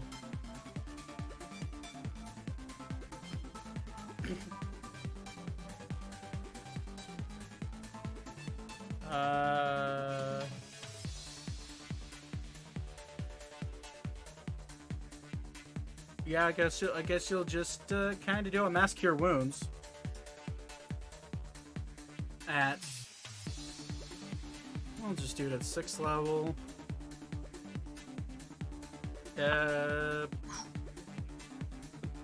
So that would be I can't remember. Is it up to 6 people or is it up to 8 people? Up to 6 creatures. Higher levels, you can choose one more. Okay. So he's going to heal Alara, Elka, Weavra, Ori. He doesn't see Thaddeus, so he's not going to heal Thaddeus. He'll heal Zane, Beep, and himself. All 24 points of healing. So he's back up the fold. And he will...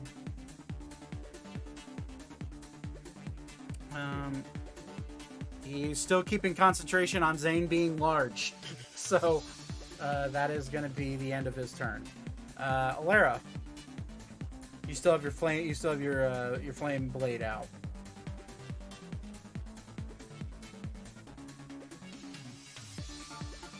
You are also muted.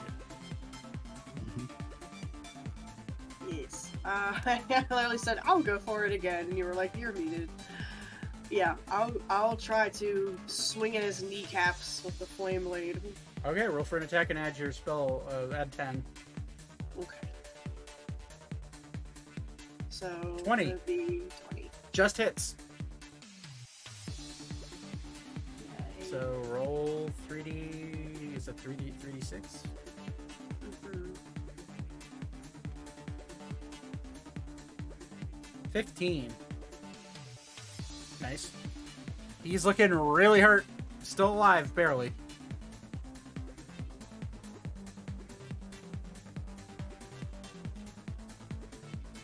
You really don't have...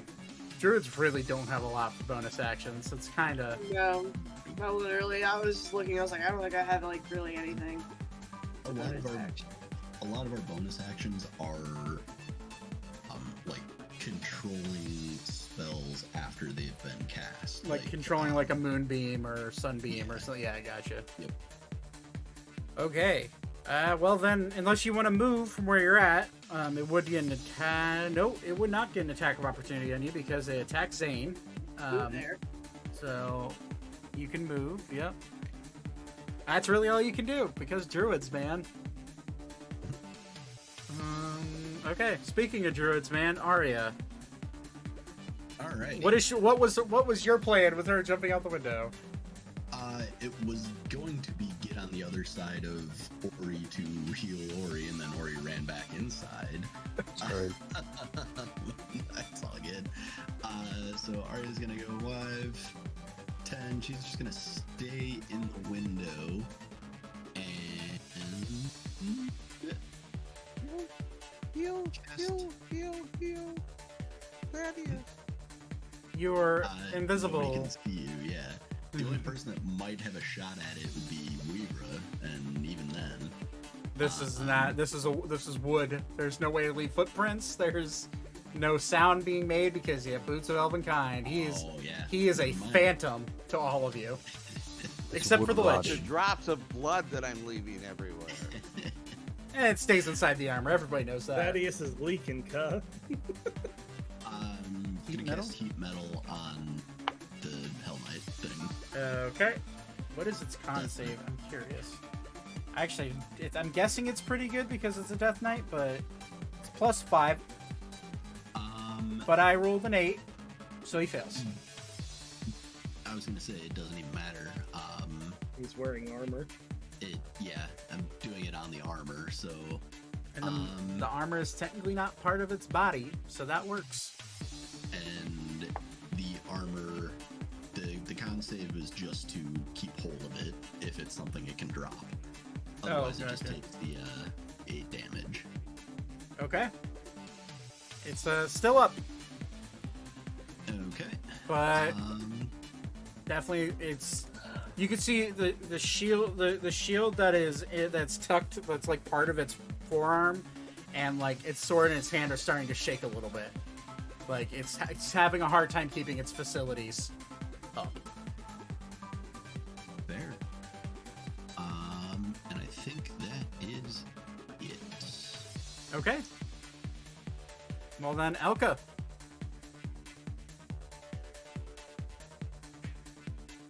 you're muted. I'm gonna stab this guy again. All right. Let's have it. Do this. We've got 19 and 23. 19 and 23. 19 misses, but 23 does it. 3 damage, and then I'll do my extra attack. Okay. No, I won't. Okay. I'll do 10% of the damage I did last turn. It's still alive. I figured. I'm gonna growl at it menacingly. I should just use my second wind, shouldn't I? If you want to. Someone tell me if I should use it or not. Yes. Okay, I'll use my second one. Give it once You're for back, long please action. use it. Long rest.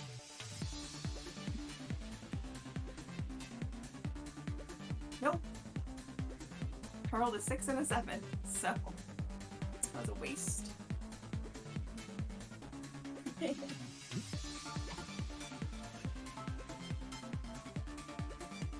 I play magic. Don't blame me for your shit rolls. Whoa! Dang. That's not like I can live it. Listen, Glorbo! Whoa. It's I Glorbin fucking time. moved and worked for the state of Nebraska, so now I can be a dick. Damn. Damn, Don, where'd that come from? That all escalated quickly. We still don't know. That was- I'm sitting here. That was sponsored by Apostolic Red. So are you doing your action surge? Oh, I did, and then I rolled a 6 and a 7, so Oh, I can't Yeah, do no, it. yeah, Okay. sorry. Yeah, my bad. Yeah, So you want to move anywhere? Because he's already taken his reaction. nope. Okay. Should I? Is someone gonna AoE this thing, or I mean, that's... I'll just keep missing it, I guess. You got a lot of spellcasters in the party. I'm one of them. Now you are. Okay. Well, end of your turn. The Lich is going to use its last legendary action. Yeah, sorry. And it's going to use the legendary action to cast. What would be fun? He's going to cast Cloud Kill. Everything okay? No, Todd's choking on that dick. So I'm going to need, and it's 10. Is it 20-foot sphere? Yeah. So I'm going to need, centered on itself, I'm going to need Ori, Vivra, Zane, Alan. I don't think it hits. No, it doesn't hit Raul. Well, it might hit Raul, actually. It will hit Raul. Thaddeus, Beep. Everybody except for Alara and Arya. To make a... Nailed wine, so I'm cleared. Okay. To make a Constitution saving throw, please. As a puff of green smoke and clouds just billow out from the Lich.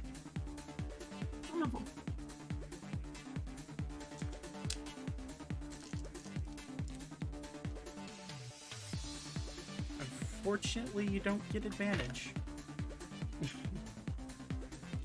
On a con save. That's hard. I'm sorry, I double clicked.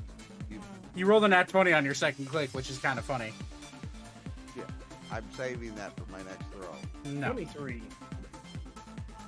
23, okay. If I'm still alive. What's speed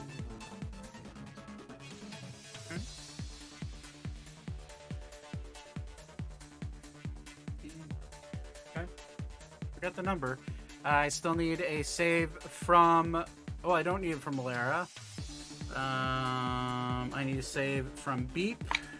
He succeeds. Just barely, wow.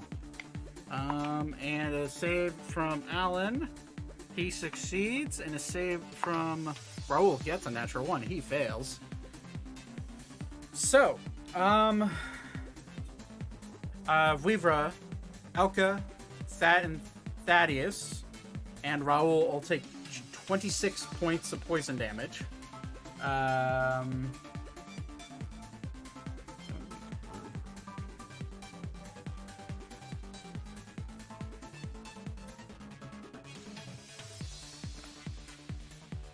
I'm bloodied again. Okay. What is bloody? Me- What's the means percentage? below It means 50%. he's leaking, cuh. Below 50% is generally what I considered bloody. Oh, okay. There's blood dripping from my PP. I'm sorry, can you reiterate how much damage I take? 26. Oh. And the fog is just slowly billowing out from the Lich. And then Zane and Ori both take half, so it'd be 13. Wait, can I use evasion for? Not for this. Not for Cloud Kill. It's because it's a mass area effect. It's not a targeted area effect. I think that's only for deck saves. Yeah, it's also for Dex. This is a con save. So, okay, but that's the end of the legendary actions. Now, this Shadow's turn. Eeny, meeny, miny, mo. Is it going to go for Weaver? Is it going to go for Ori? It's going to go for Ori. Well, let's roll a d20. That's a natural 2. That doesn't hit Ori. Me either. Hell. That's a 6. He attacked the wall. But that is it'll use its bonus action to Shadow Step, and it'll pop up in between the Death Knight and Zane. And that's the end of its turn. It's now the Lich's turn. I'm gonna mark off that spell slot. Okay. Yeah, it's just gonna he's gonna kind of look around. His quarry is Raul. So he's gonna cast Finger of Death at Raul.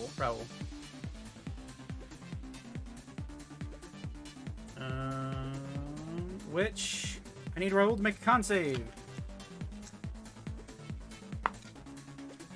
Whew.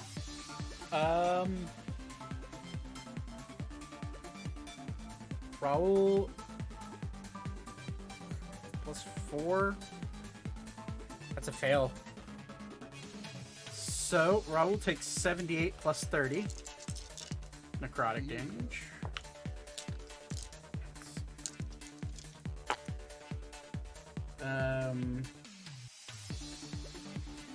14, 18, 21, 22, 24, 26 plus 30, which is 56 necrotic damage.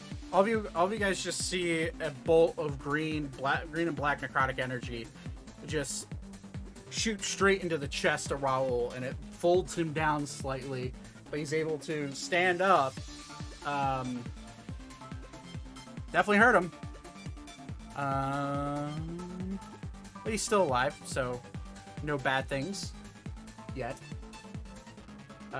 Weaver, interesting to note, the bolt that went across your face, essentially, the smell of it can only be described as burning hair. Yummy. So keep that in mind. And then he will... Yeah, he's just gonna bonus action... bonus action Ray of Frost. He's gonna Ray of Frost. Is that a range? No, it's just within range. Okay, so it's not a ranged attack. So he's gonna Ray of Frost Ori. It's a natural 20. Isn't that a spell with somebody in melee? So unless he has something, that would be a disadvantage. Nope. It is any creature within range. It's not a ranged... Well, I guess it is a ranged spell attack, isn't it? Yeah. It doesn't say... It just says within range, and 5 feet is within range, but... Okay, so yeah, you're right. It is with disadvantage. I mean, that's still gonna hit him. That's a Not to rules lawyer or anything, but no. By all means, whenever I fuck up, tell me. That's still a I think we forgot to level up last time. Nah, didn't happen. That's 24 anyways. Ori. It is. Okay.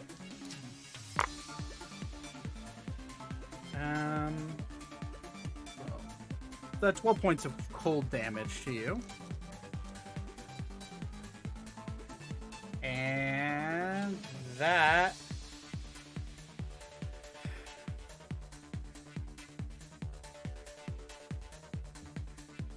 he's going to, knowing his goal, he's not wanting to fail, he is going to move out of combat with both of you and float over and go into combat with Raul. So both Ori and Weaver get an attack of opportunity. Is that with advantage? Yeah, because you would be flanking him. So nat 19. Nice. he technically has not left my range because I have the extendable spear. Then you wouldn't get an attack reach. of op. Then you wouldn't get an attack of op. Before Ori, he did. So Ori, nat 19. Go ahead and roll your damage.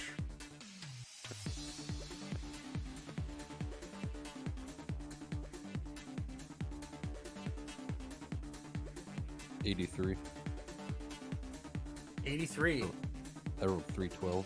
Jesus. Okay. That's, I'm doing math here.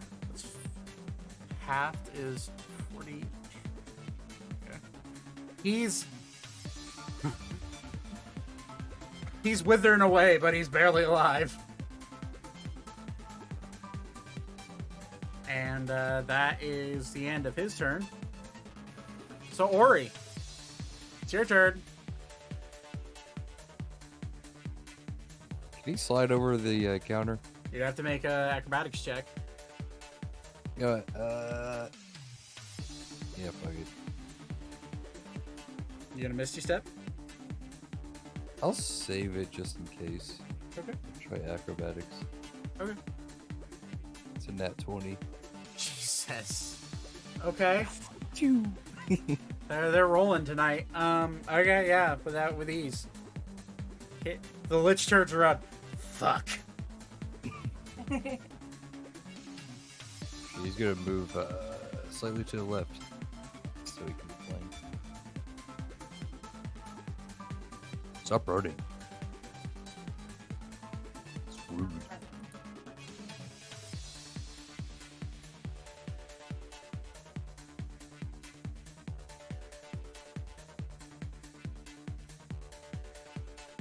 Uh, 28 to hit. 28.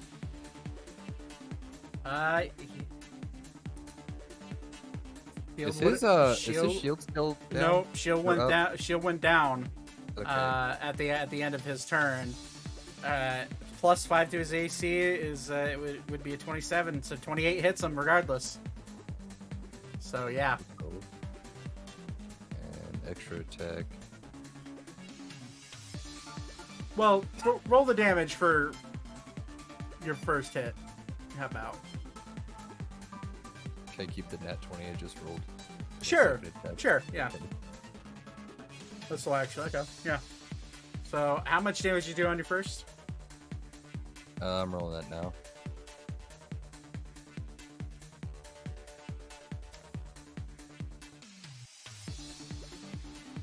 That is 25.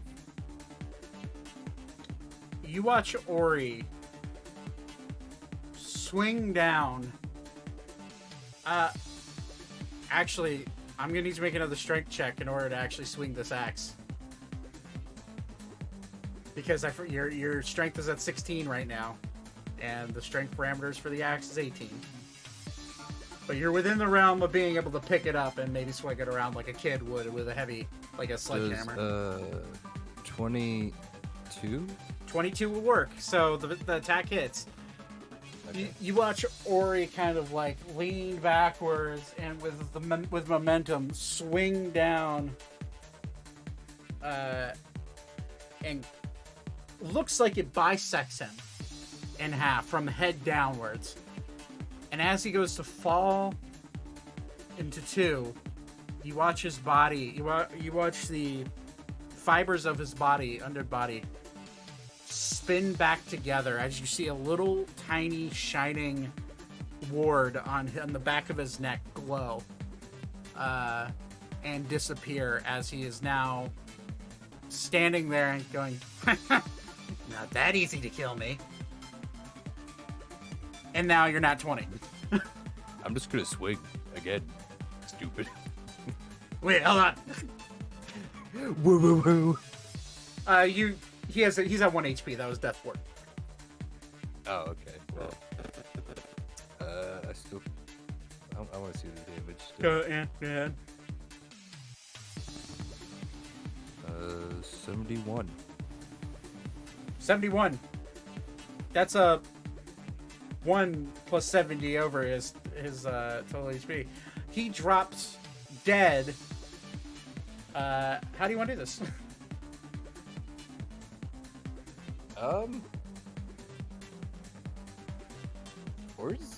We're gonna kind of like smack him with the butt of the axe a little bit, and then he's just gonna start tearing his limbs off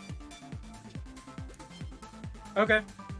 with his hands. So as you go to tear his limbs off, Best he can.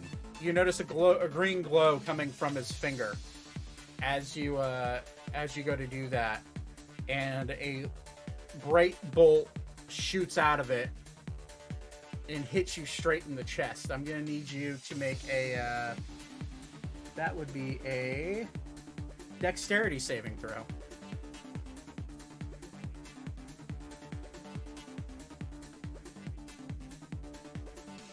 Does the 21 work? And if it does, then I'm gonna roll my inspiration. 21 just saves. Okay. You recognize the spell that's hitting you. He's dead. He's in pieces now. But Oh, I get a lich head on my belt. well, hold on. If he doesn't evaporate. He evaporates. He's a lich. Fuck. And you're hitting him with Just do the radiant head, damage. Just do one thing for me. No. Well, Okay. combat. Actually, as he dies, all 3 of these disappear. Ori, you are struck. You recognize it. You've seen it before. It's what took Thaddeus' fingers. It's what Raul just casted at the Death Knight. You get hit with a disintegrate. Ow. As with this, you watch a ring on his finger glow and then disappear, and the green glow from his finger hits you straight in the chest. You take 10d6 plus 40 force damage.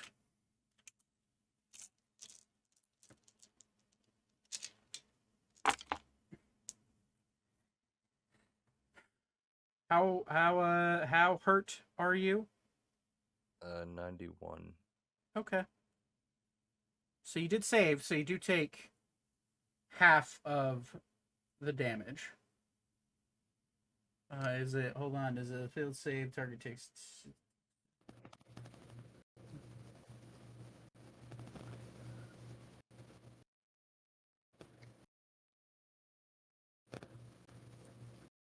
Okay.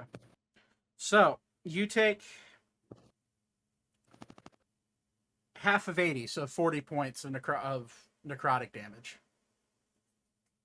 And it blasts into you, and you feel the very atoms of your body start to rip apart as this magic surges through you. But you're able to keep it together. And you do not turn into a pile of ash. That would have been. And that is the end of combat. Yeehaw. Everything sells. Raul kind of peeks at. Is everyone okay? Everyone alive? I'm sitting down Mostly. where he sits down in the crate. I'm gonna go ahead and cast Mask Cure Wounds myself here. Okay, go ahead and roll for that. You heals up to 6 people. Alan does not look hurt at all, just as an FYI. Okay. And for some reason, spells don't want to work from my character sheet right now. Let me try closing it and opening it again. If you want to heal Raul more, I'm pretty much fine. We've got 4 druids in the party. We'll figure it out. I'm just saying, I'll be okay. Okay. Okay. Something's going on with my roll 20 today. Okay. I mean, Alan could always just do it if you want to save the spell slot. I mean, Would we recast the Masker Woods regardless? yeah, pretty much. Okay. All right. Well, that understood. I can roll for you. Or you 3d8 plus your spellcasting ability modifier, so it'd be what, +5? Yep. Okay. 3d8 plus 5. There we go. Okay. Who heals? Six Beep doesn't look creatures. that hurt. Cloud Kill the Cloud Kill also dissipates as he dies because he breaks concentration as he dies. Okay. I'm gonna take one of them. Okay. Ori and Raul will take one each. Okay. Elka's a little dinged up, right? And if Thaddeus appears, Yeah, if Thaddeus appears. Is there anything left of the Lich or is it just ash? Is just a pile of what looks to be like grounded up bone and ash. Is there a skull? No. Fuck. He's a lich. Once he dies, he just disappears. But if there's bones, I mean, You're asking for a lot here. I'll take a what bone is there? There's shards of bones. Oh, okay. They are. It's like dust. He is a lich.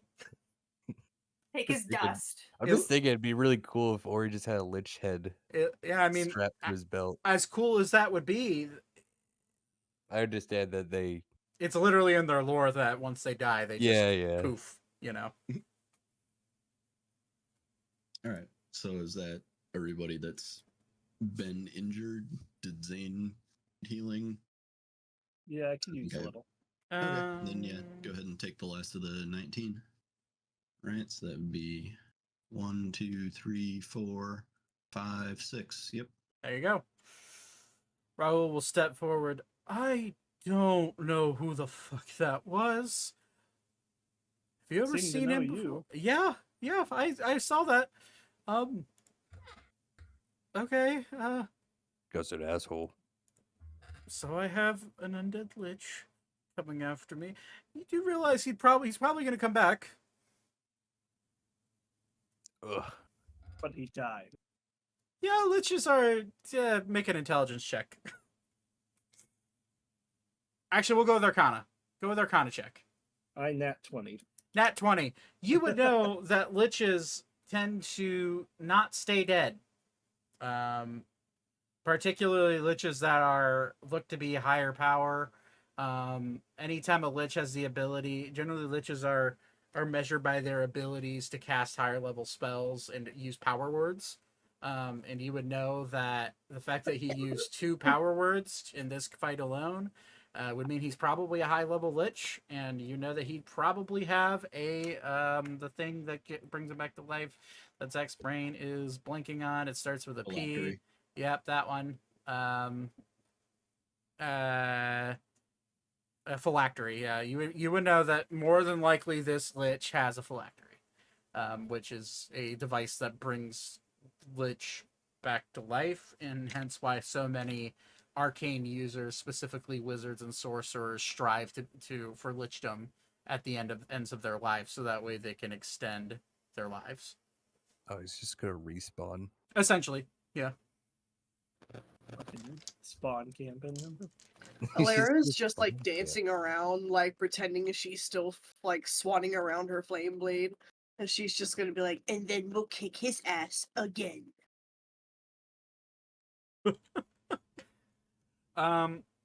So, quick thing, Lexi. I know you weren't here. So you were given a ring of the woodlands, which I sent you a description for. Yes. Make sure you mark that down your character sheet eventually. Okay. Because it is important. Okay. Well, that's the end of combat. Raul will look around. Well, thank you for helping with that. He seemed to be quite a powerful lich. I'm not a huge fan of them. But thank you for protecting me, I guess.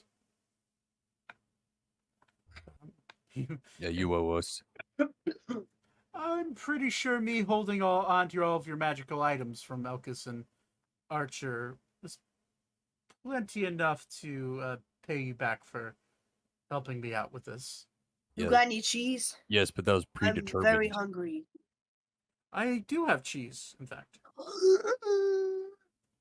She's running. I mean, an accelerated trot towards this man. He will put his hand out. Hold on, let me have him go get it, and he'll cast Unseen Servant. And all of you will see this little wisp of a little guy go up the stairs, and about 2 minutes later, he'll come down with a full platter of meats, cheese, and crackers. Yo! Uh, You know, Alara's feeling gracious today. She's gonna share her little platter with everybody else. I mean, the platter was fully intended for everybody, but you know, Oh, but you know I was gonna suck it down like a vacuum cleaner, so... fair. Everyone starts munching on cheese. You can consider this a short rest if you want. Yay. Ori, your strength returns. All of you see the former atrophied Ori having a hard time picking up his axe and his glaive just all of a sudden bulk out real fast. after an hour. 30 minutes, they're in an hour, or just How much do we, like, heal from a short rest? You roll your hit dice. So your hit dice for druids are d8s. At this moment, you have 9 of them to roll. Up to 9. You can save them for other short rests, but once they're gone until a long rest. Where I don't know I forgot how you regenerate those. I think they just come back at a long rest. Half of them come back on a long rest. So after 2 long rests, in your case, they'll all be back. Correct. So I believe. I'm not 100% sure on I that. think you're right on that. Long rest, short rests are stupid I sometimes. think that's right. Let me look. How to regain hit die. 5e. While a long rest will restore all of your hit points, it will not necessarily replenish all your hit dice. Once the long rest is completed, you regain spent hit dice up to a number equal half of your total hit dice. So, yeah. So if you use 2 hit dice, you'll get 1 back in your next long rest, and so on and so forth. So, How much did I get healed from the mask here? 19. 19. Thank you. Beep is not that hurt. Actually, Beep's not hurt at all, other than for the cloud kill, which he will cast Cure Wounds on himself. Actually, short rest, he'll just use the. Raul will look around. I'm a man of action most of the time, but that was a bit much for me wanting to have a nice conversation with all of you. So I suppose a few question and answer Q&A is probably necessary. Now that we're all out of that pickle. As he kind of walks around and looks around, and you see kind of him flutter some arcane words under his breath, and you'll see a what looks to be an owl pop out of his hand. And he will let the owl go, and you'll see it start to fly around. Most of you know that wizards and sorcerers tend to have familiars, so you can only guess that that's probably his. And he will step in. So, well, I suppose I'm willing to take any questions you may have about me or anything going on. Is there anything you need? Anything you need to know? Or I'm an open book. I know a lot about the trench. I'm gonna step outside and take a quick look around myself. Okay, make a perception check. Looking for danger. Yep. 14.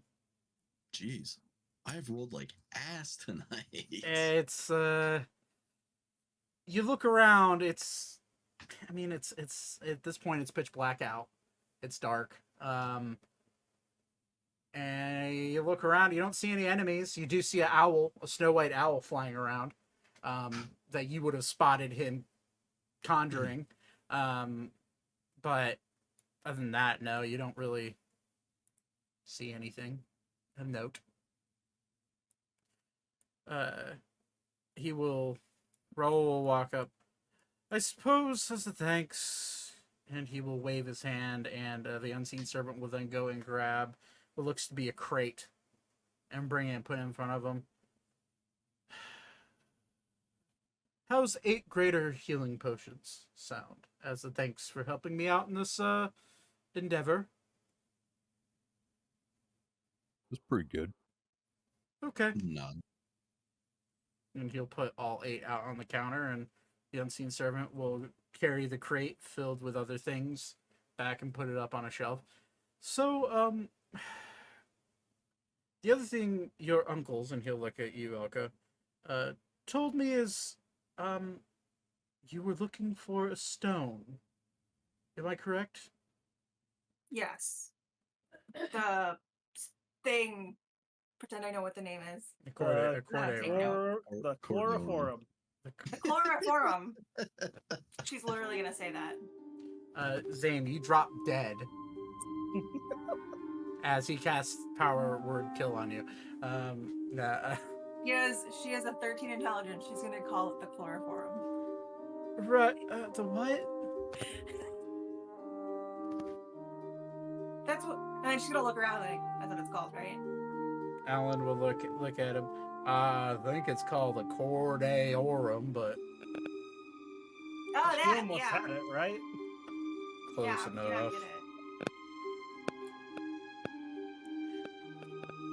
Raul, I have heard of such stone and legends. You're searching out a stone that may or may not exist. Could I ask why? Dragons. And he'll look at himself. You're gonna have to be a little bit more specific than that. Blue dragons attacking the big city. Artemis? I really should start taking notes. You really should. I'm going to just recant our stories of how we came to be here from Artemis. Thanks. Okay. Before he does that, he will cast. There's a spell that he can cast. Hold on.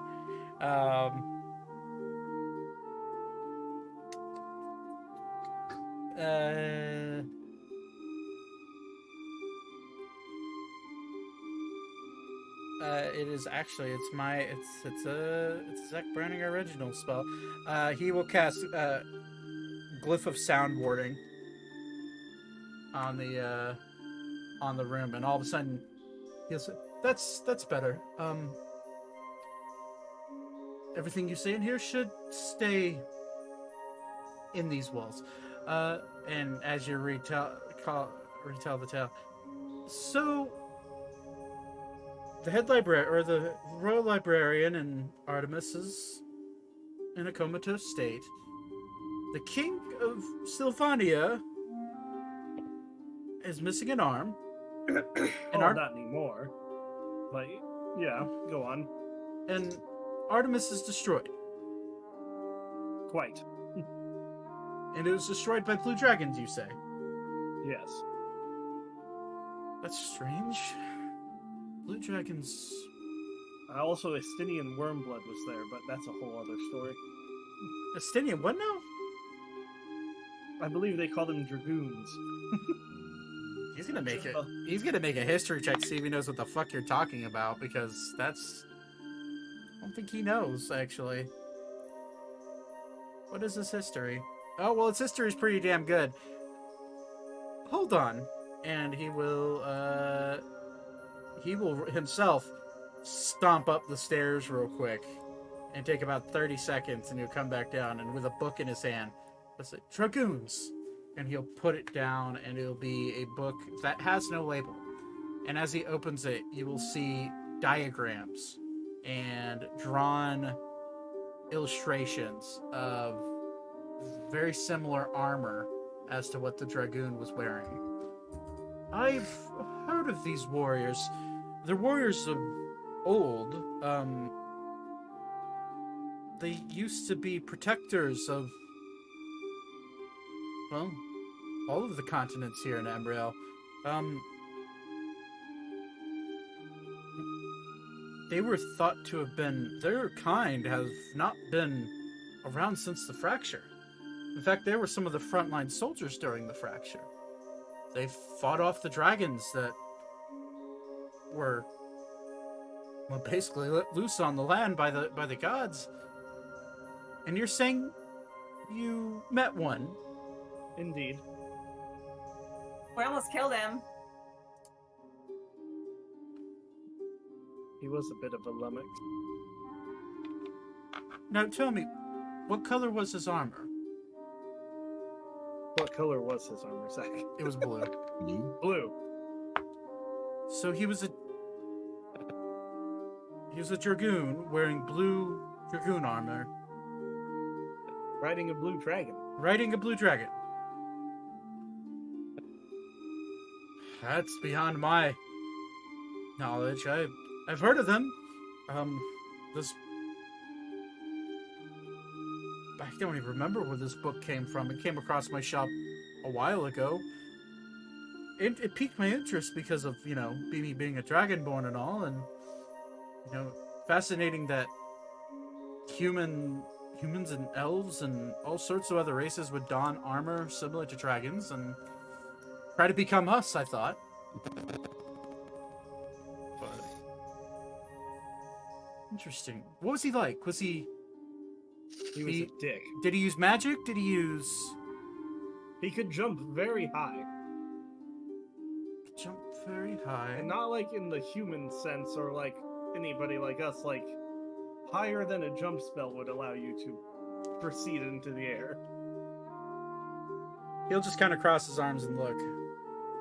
At this point, Alan's like munching on like cheese, sharing it with Alara. He'll look up and just look very intrigued with what you're saying. And Raul, I guess I would have to see it to believe it, but from the tales of everything I've read and everything my father's told me about them when I was a boy, and from this book, that sounds like a dragoon of old. But there's no way. I mean, the world is vast, but everyone thought that, from what I understand, they disappeared after the fracture. Much like quite a few races that walk this plane. Many of them going extinct because of the conflicts.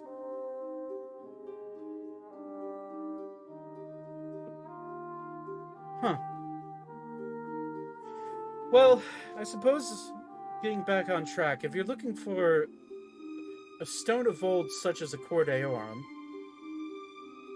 you can check with the dwarves. They may know something. But it said the Cordeorums are... What's a history check?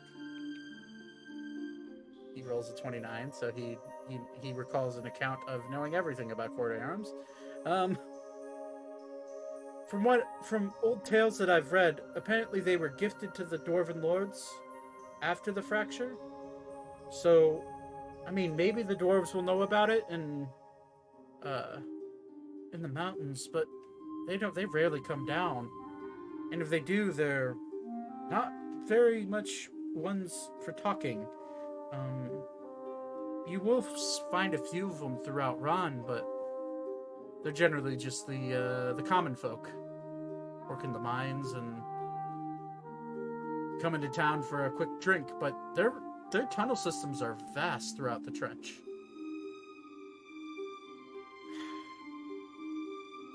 Suppose I could figure out if I could find a map for their tunnel system, but that would take time and, to be honest, probably paying a handsome sum to some dwarf that knows better than most.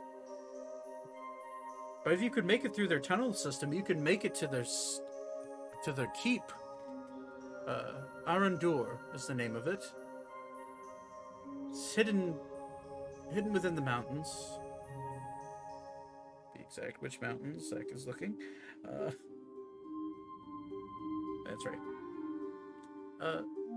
They're hidden within the Onakaris Mountains. Any naturally born Sylvanians, so Thaddeus... God, is Thaddeus the only one from Sylvania? What was that dwarf keep's name, by the way? Arandur. Sorry, I'm zooming in on a map to look at it because I don't feel like going and digging for the notes that I wrote on this right now. Arandur is spelled Aranduhr.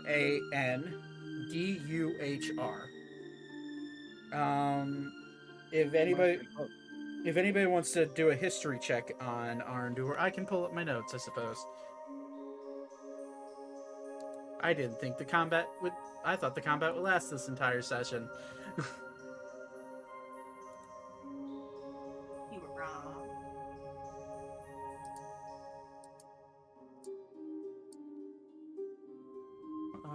Okay.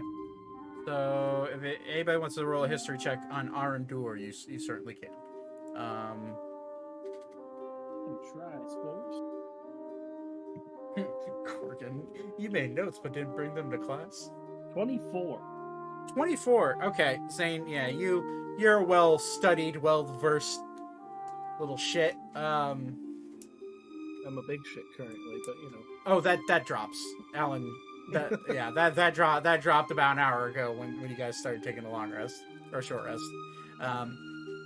Zane, even though that Arandur is one of the last great dwarven keeps in the world, you would know that the dwarves that live there are tend to be more at peace with nature.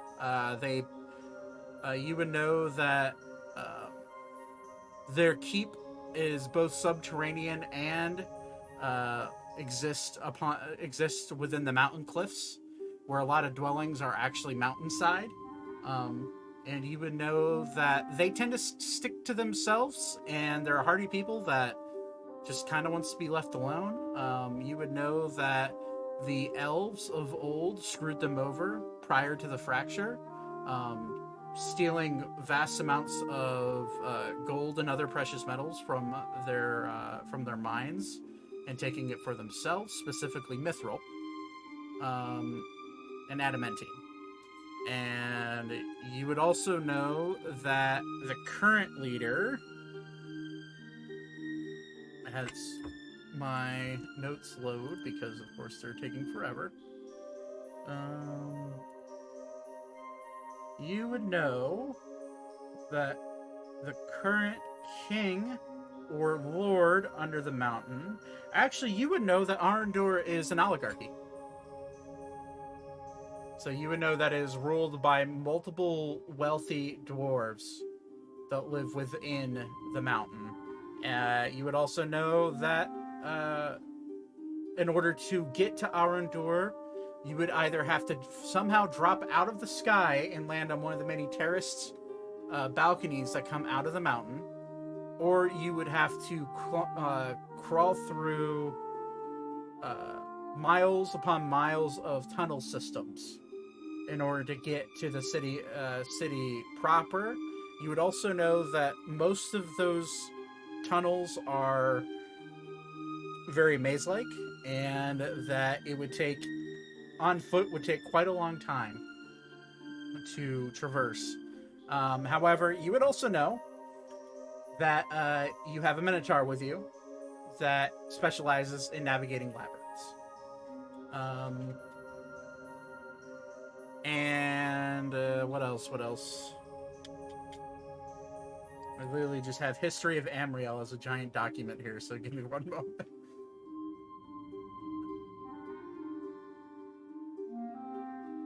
There we go. Okay. You would also know that... Is it in this note? I believe it's in this note.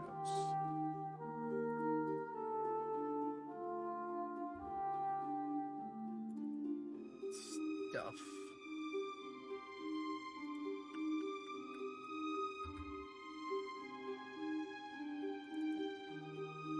You would know. Whoa. Let's see here. Oh, yeah. You would also know that the dwarves of Arendur tend to not be the religious kind, and tend to stick more to a natural lifestyle, and a lot of them are druids. Quite a few druids within the within the stone walls. I think that's all I got for them for that check. And I could find a lot more, but That's fine. okay, so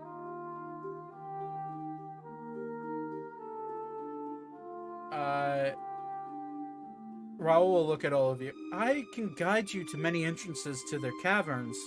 Do you know of any way to get there by air, by chance?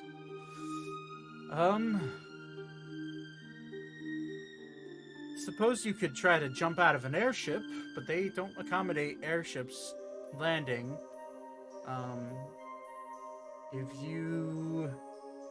I notice you have friends that are of the druid persuasion. You could technically fly in if they wild shape. And you look at Alan. I don't think you can wild shape that long, can you? And Alan will say back, I can wild shape as much as I need to. I'm just a little concerned with and he'll look up at the look out at the moon that's now starting to show a kind of like a half moon. I'm a little concerned about my affliction getting in the way, since the full moon's gonna be rising probably by the time we can fly all the way there, and I don't want to be a burden on all the little dwarves. But we can certainly try to fly there, but that's gonna take days.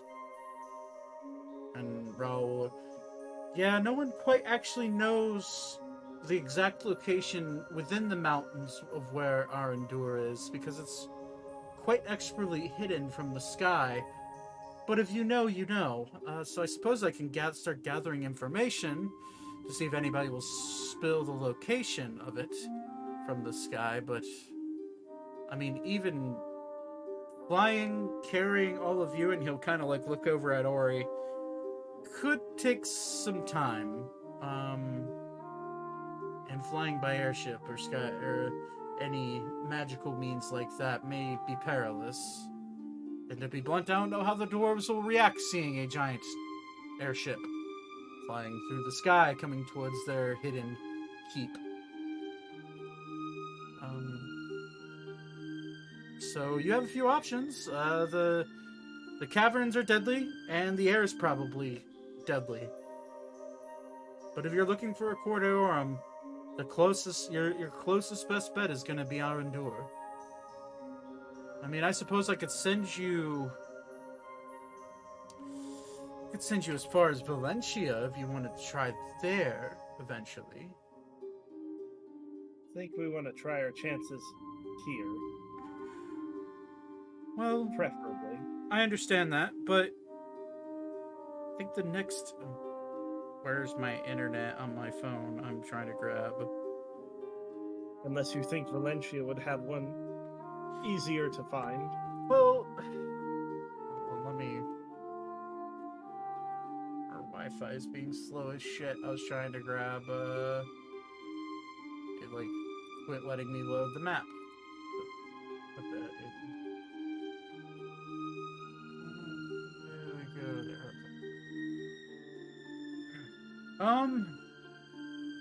Well, most dwarven keeps are hidden within mountain ranges. The only one that I know of that's not... Well, the one that's easiest access to, and he will do another history check. That's a natural 20, so he knows. The easiest one to get into would more than likely be Fort Anano down in the wildlands of Salvax. But that place is not very fun to be at. It's deadly. It's perilous. Anything that you've experienced before is dangerous. Vimyar and Astrium, outside of Fulchester, is accessible by air, but they're not very kind to outsiders or strangers.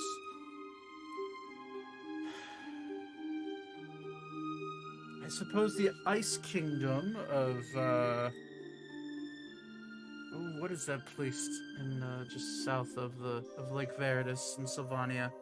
Not Sylvania, Valencia. Nagmildor may be the most accessible by air and by foot, but it is in the snow. It is in the snowy, icy regions of the Selenia Mountains. And then what's the other one in Valencia? The one I'm thinking of is I don't like the snow. Foythrondir is the other.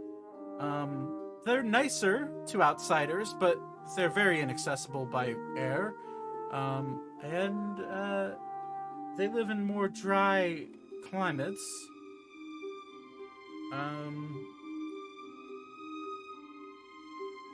And then I suppose there are the desert lurkers that live in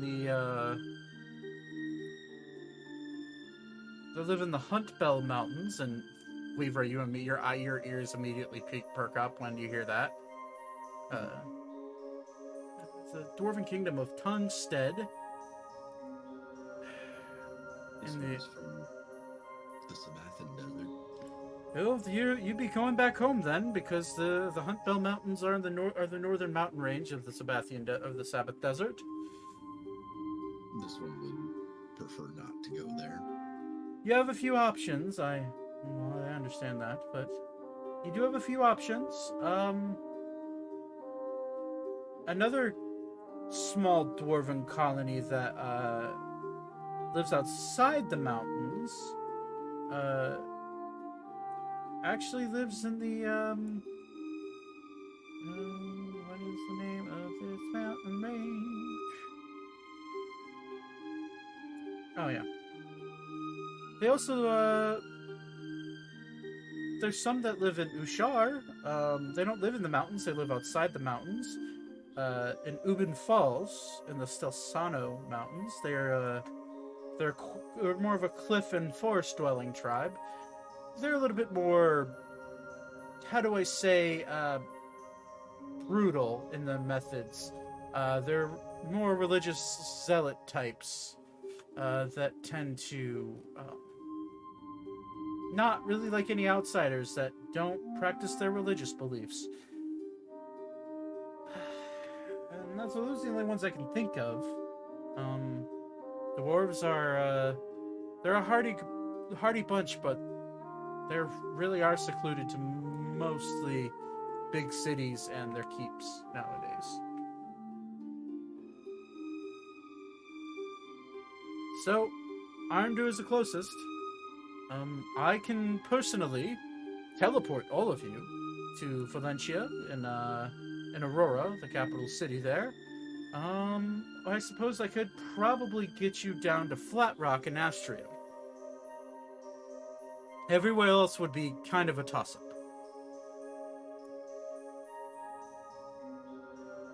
I think we should just start close and see what we can do here.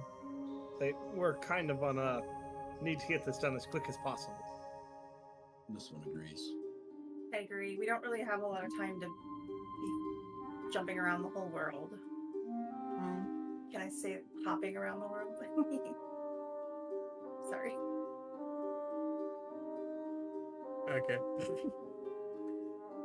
Well, I suppose the fastest route would probably be through the caves of Rania, which do go under the sea. It goes subterranean under the sea, but they are well mapped. And you could get to Arandur via the caves on foot in about a month.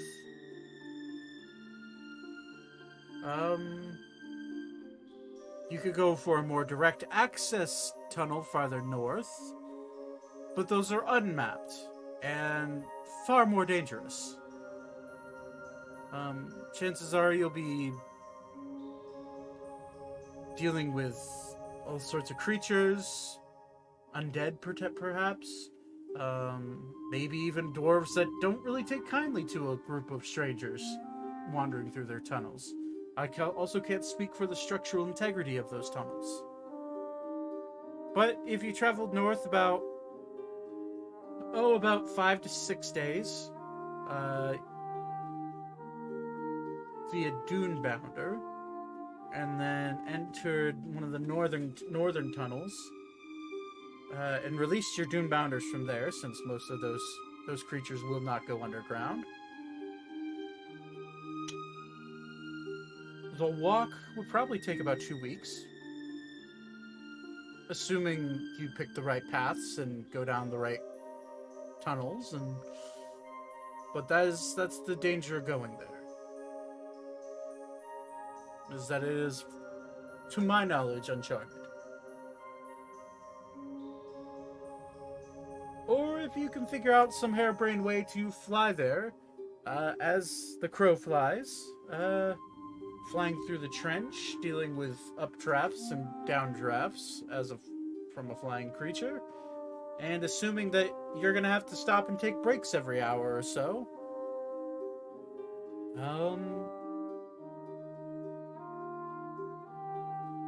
It'd probably take you about 5 days to reach the mountain, and who knows how many days to aimlessly search and find a landing point in Arandur. Flying is certainly the fastest way, but the most tedious and potentially dangerous. So you do have a few options.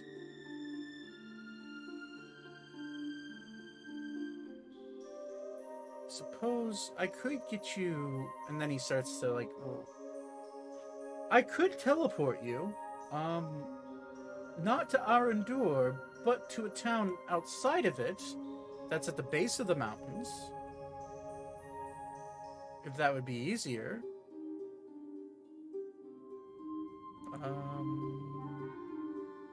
The problem is,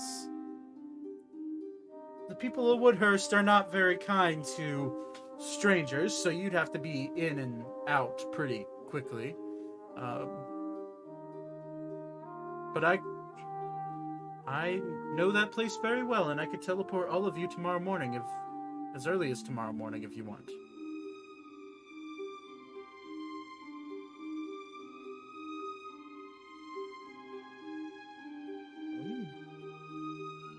But dwell on it, think about it, talk amongst yourselves.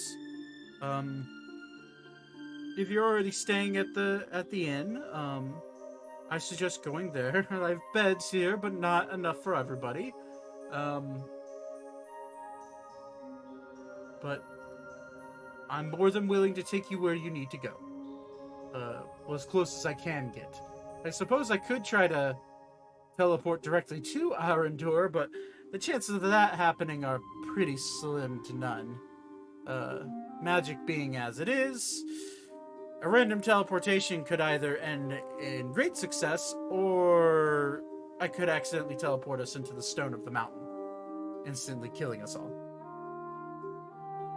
So, if you're willing to take that risk, I'm certainly not, but, you know, everything has a cost.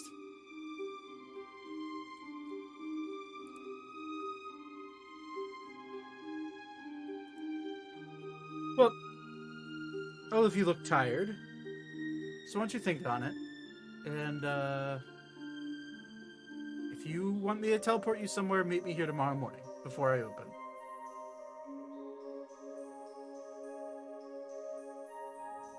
We will stew on it. Stew sounds good. And he will look at all of you. Alan, do make sure that they're, you know, just make sure that they're making smart decisions. Teleporting into a mountain doesn't seem like a fun idea to me, but if that's what they want to do, and I have my price.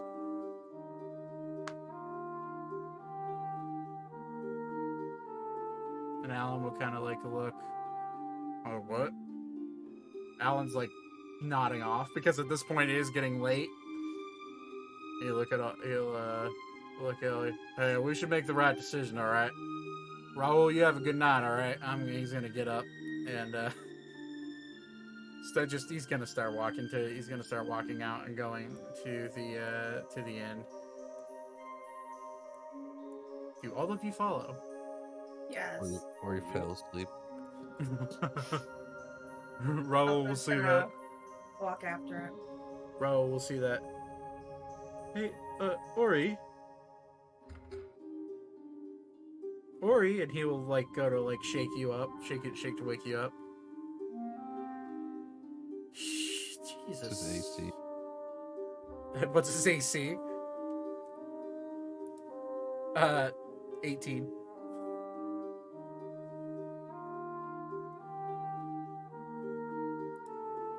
He's gonna punch him. Okay. You punch the stout dragonborn. Oh shit! Sorry. Oh man, come on! Your friends are leaving. They will brief you on what your options are tomorrow. Floor's so soft though. And he'll like look down at the wood. He'll slump over the counter and fall down a little bit, then get back up. Alright, and then all of you slink out after him. Beep will follow quickly after Alan, and Arya will jump out the window because she can. And all of you eventually make your way back to the tavern because I can just tell by the looks on all of your faces you are getting tired. I think Todd's already asleep. I am very sleepy. Yeah, he dead to the world. He had to lift the heavy man today. He's just zonked. Look at him. Play something really fucking loud. No, never mind, don't do that. Well, he can't. There's no way I'm gonna let him fall asleep and like continue sleeping in his chair. Todd. That wasn't loud. Todd. Todd. Oh, his eyes are moving. His eyes are moving.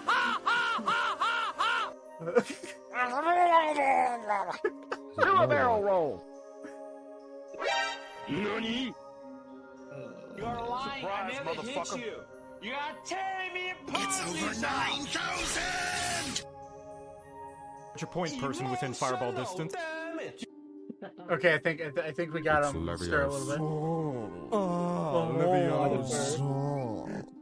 bit. Okay, he's cracking a little bit of a grin. Todd, you're awake. You were passed out, my friend. You were out. But I love chickens, Eddie! So we're using sound bites to wake your ass up. Todd, it's already next session. Todd, yeah, it's next Sunday. It's been a whole week. You missed. Wow. You missed out on clapping those other coworker cheeks. Wow. Todd, you're late for your date. I'm gonna roll my bonus action for how many children I have. Courtney has been for a while. I didn't realize Todd was asleep. I was That's nodding funny. off myself. So Yeah, I could tell by the silence. from everybody. Sorry. I was just like, I haven't I been think getting, it's- I haven't been sleeping well, and Yeah. I get up early. Nah, it's completely fine. But anyways, to finish up, Food got here, so fair. To finish up the session, because I know it's getting late.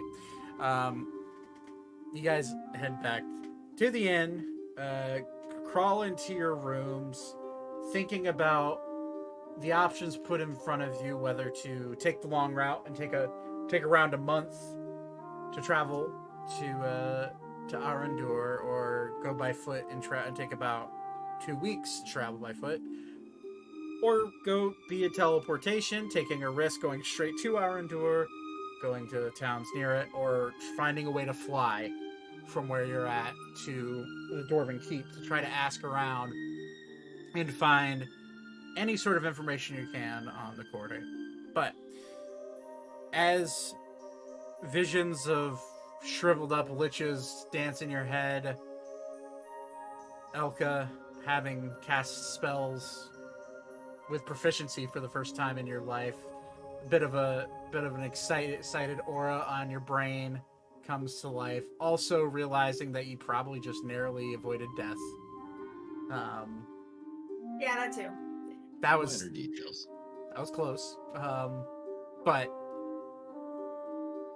you all go to sleep, and all of you get a long rest. And when you wake up the next morning is when we'll pick it up next weekend for next session. So that's where we'll end it. Thanks for playing. All of you that are passing the fuck out, go to sleep, you crazy animals. Make sure Like every time you end a session, it sounds like you're about to level us up. The way you talk sometimes, it like gets me excited. You will go to sleep, or I will put you to sleep. You wake You're up. right. You all go to bed. You all wake up.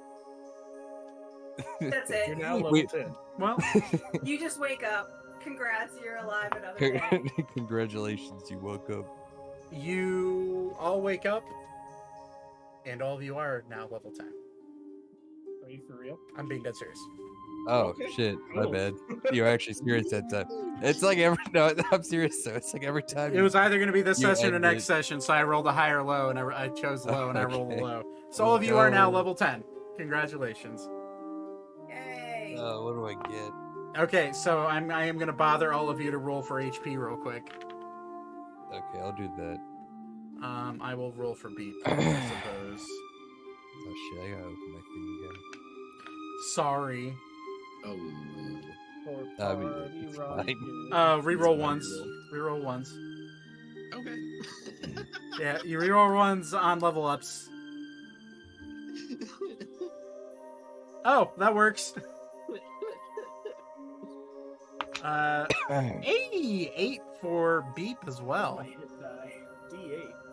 Wow, Beep's cracked the hundreds.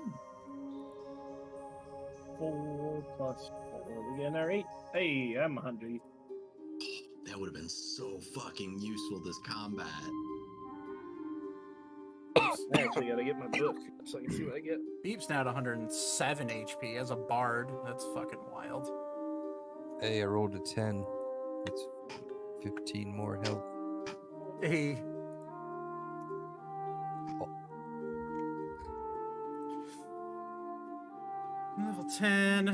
Level 10 combat coming at you. I get things and stuff. I would expect that when you level up, but you know. We get things when we level up. That's crazy. I know, it's fucking wild, dog. I'm gonna get level 10. You guys should get. Most spellcasters should have access to another level 5 spell slot, I believe. Oh, I get another fighting style. That's cool. Do you? Zach, you'll love Yeah. this one. What's that? My level 10 artificer thing. Oh, Magic item adept.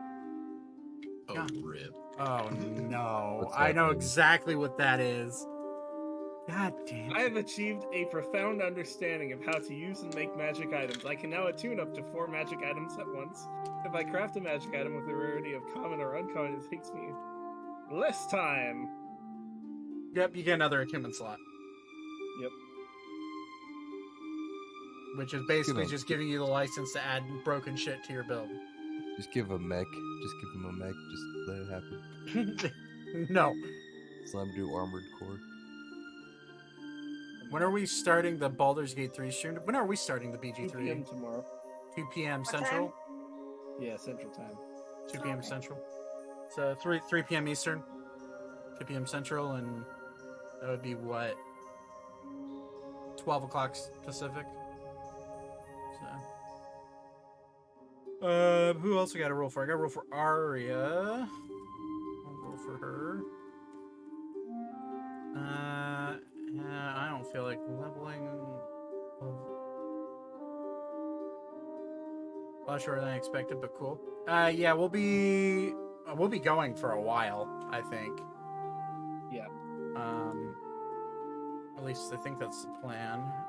Wow, Arya got fucked up. I might get the thing for it's a maneuver, maybe. No, it's not. It lets me put fear on attacks. Oh, like Battle Master? Cool. Yeah, I think it is a Battle Master thing.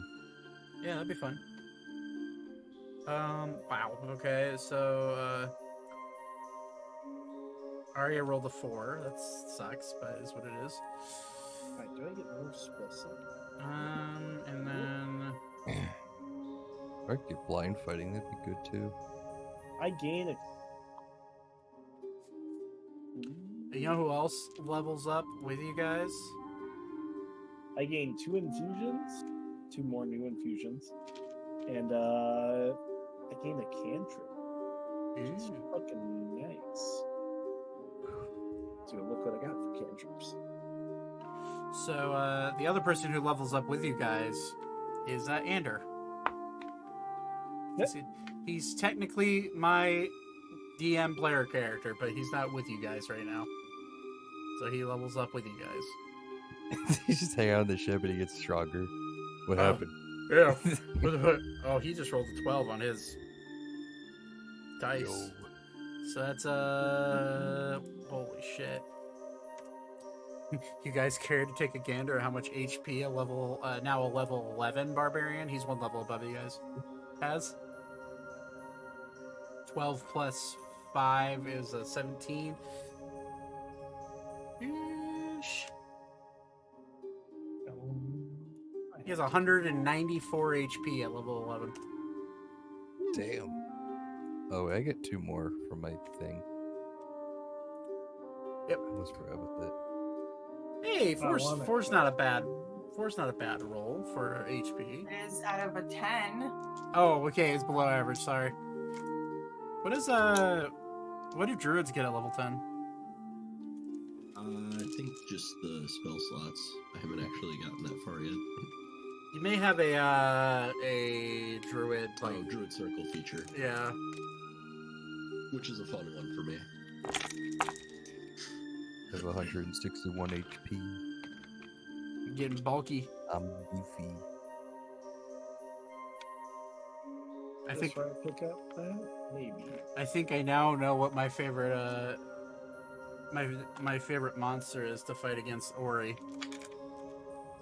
The fucking shadows that can rip. Yeah, that guy was fucking annoying. That brought me down to I think 18, no 16, I think. Yeah, which the strength parameters for your axe are 18, so that's just an immediate way to like. If he would have hit you to, if he would have brought you to 15, you wouldn't have been able to even wield that axe. I have, Okay. I know what I'm grabbing. Got out my old weapons, I guess. Yeah. Actually, do I have those? You could This seems wield like the best one. you could Oh, wield the yeah. glaive, I think, but it would be heavy. I think Here you just go, 2. Zach. I'm getting shocking grasp. Hey. That's a good one. Oh, Todd's asleep again. No, I'm not. Yeah, you are. I just rolled a D500. Todd, did you roll your HP for your character? No. Okay. It was a 10. Alright, I'm gonna go to bed. All right, guys. Thank you for playing. I'm gonna probably just hop out right after this. So, Alright. Unless any of you need help with leveling up, I'm gonna be up for a bit. So, but if not, we can do it another day. Good. Okay. Good night. Well, then I won't hop out right away, but I'll be right back. All right, everyone. That's gonna do it for us. Let me switch to that scene. They leveled up. That means I got little insight for whenever they level up.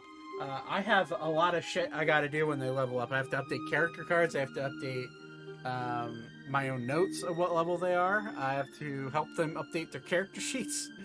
So they got a lot of shit.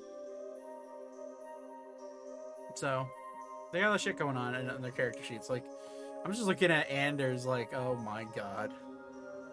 It's so much stuff. But either way, thank you for watching. I appreciate all of you. And I will catch you guys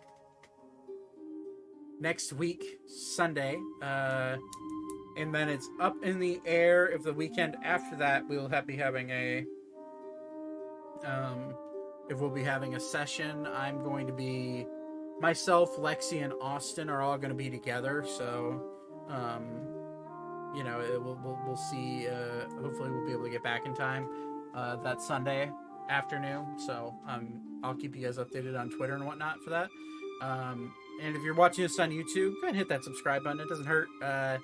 Just hit subscribe and click the don't be notified, or if you want to keep the notified bell on, that's cool. I love you for that.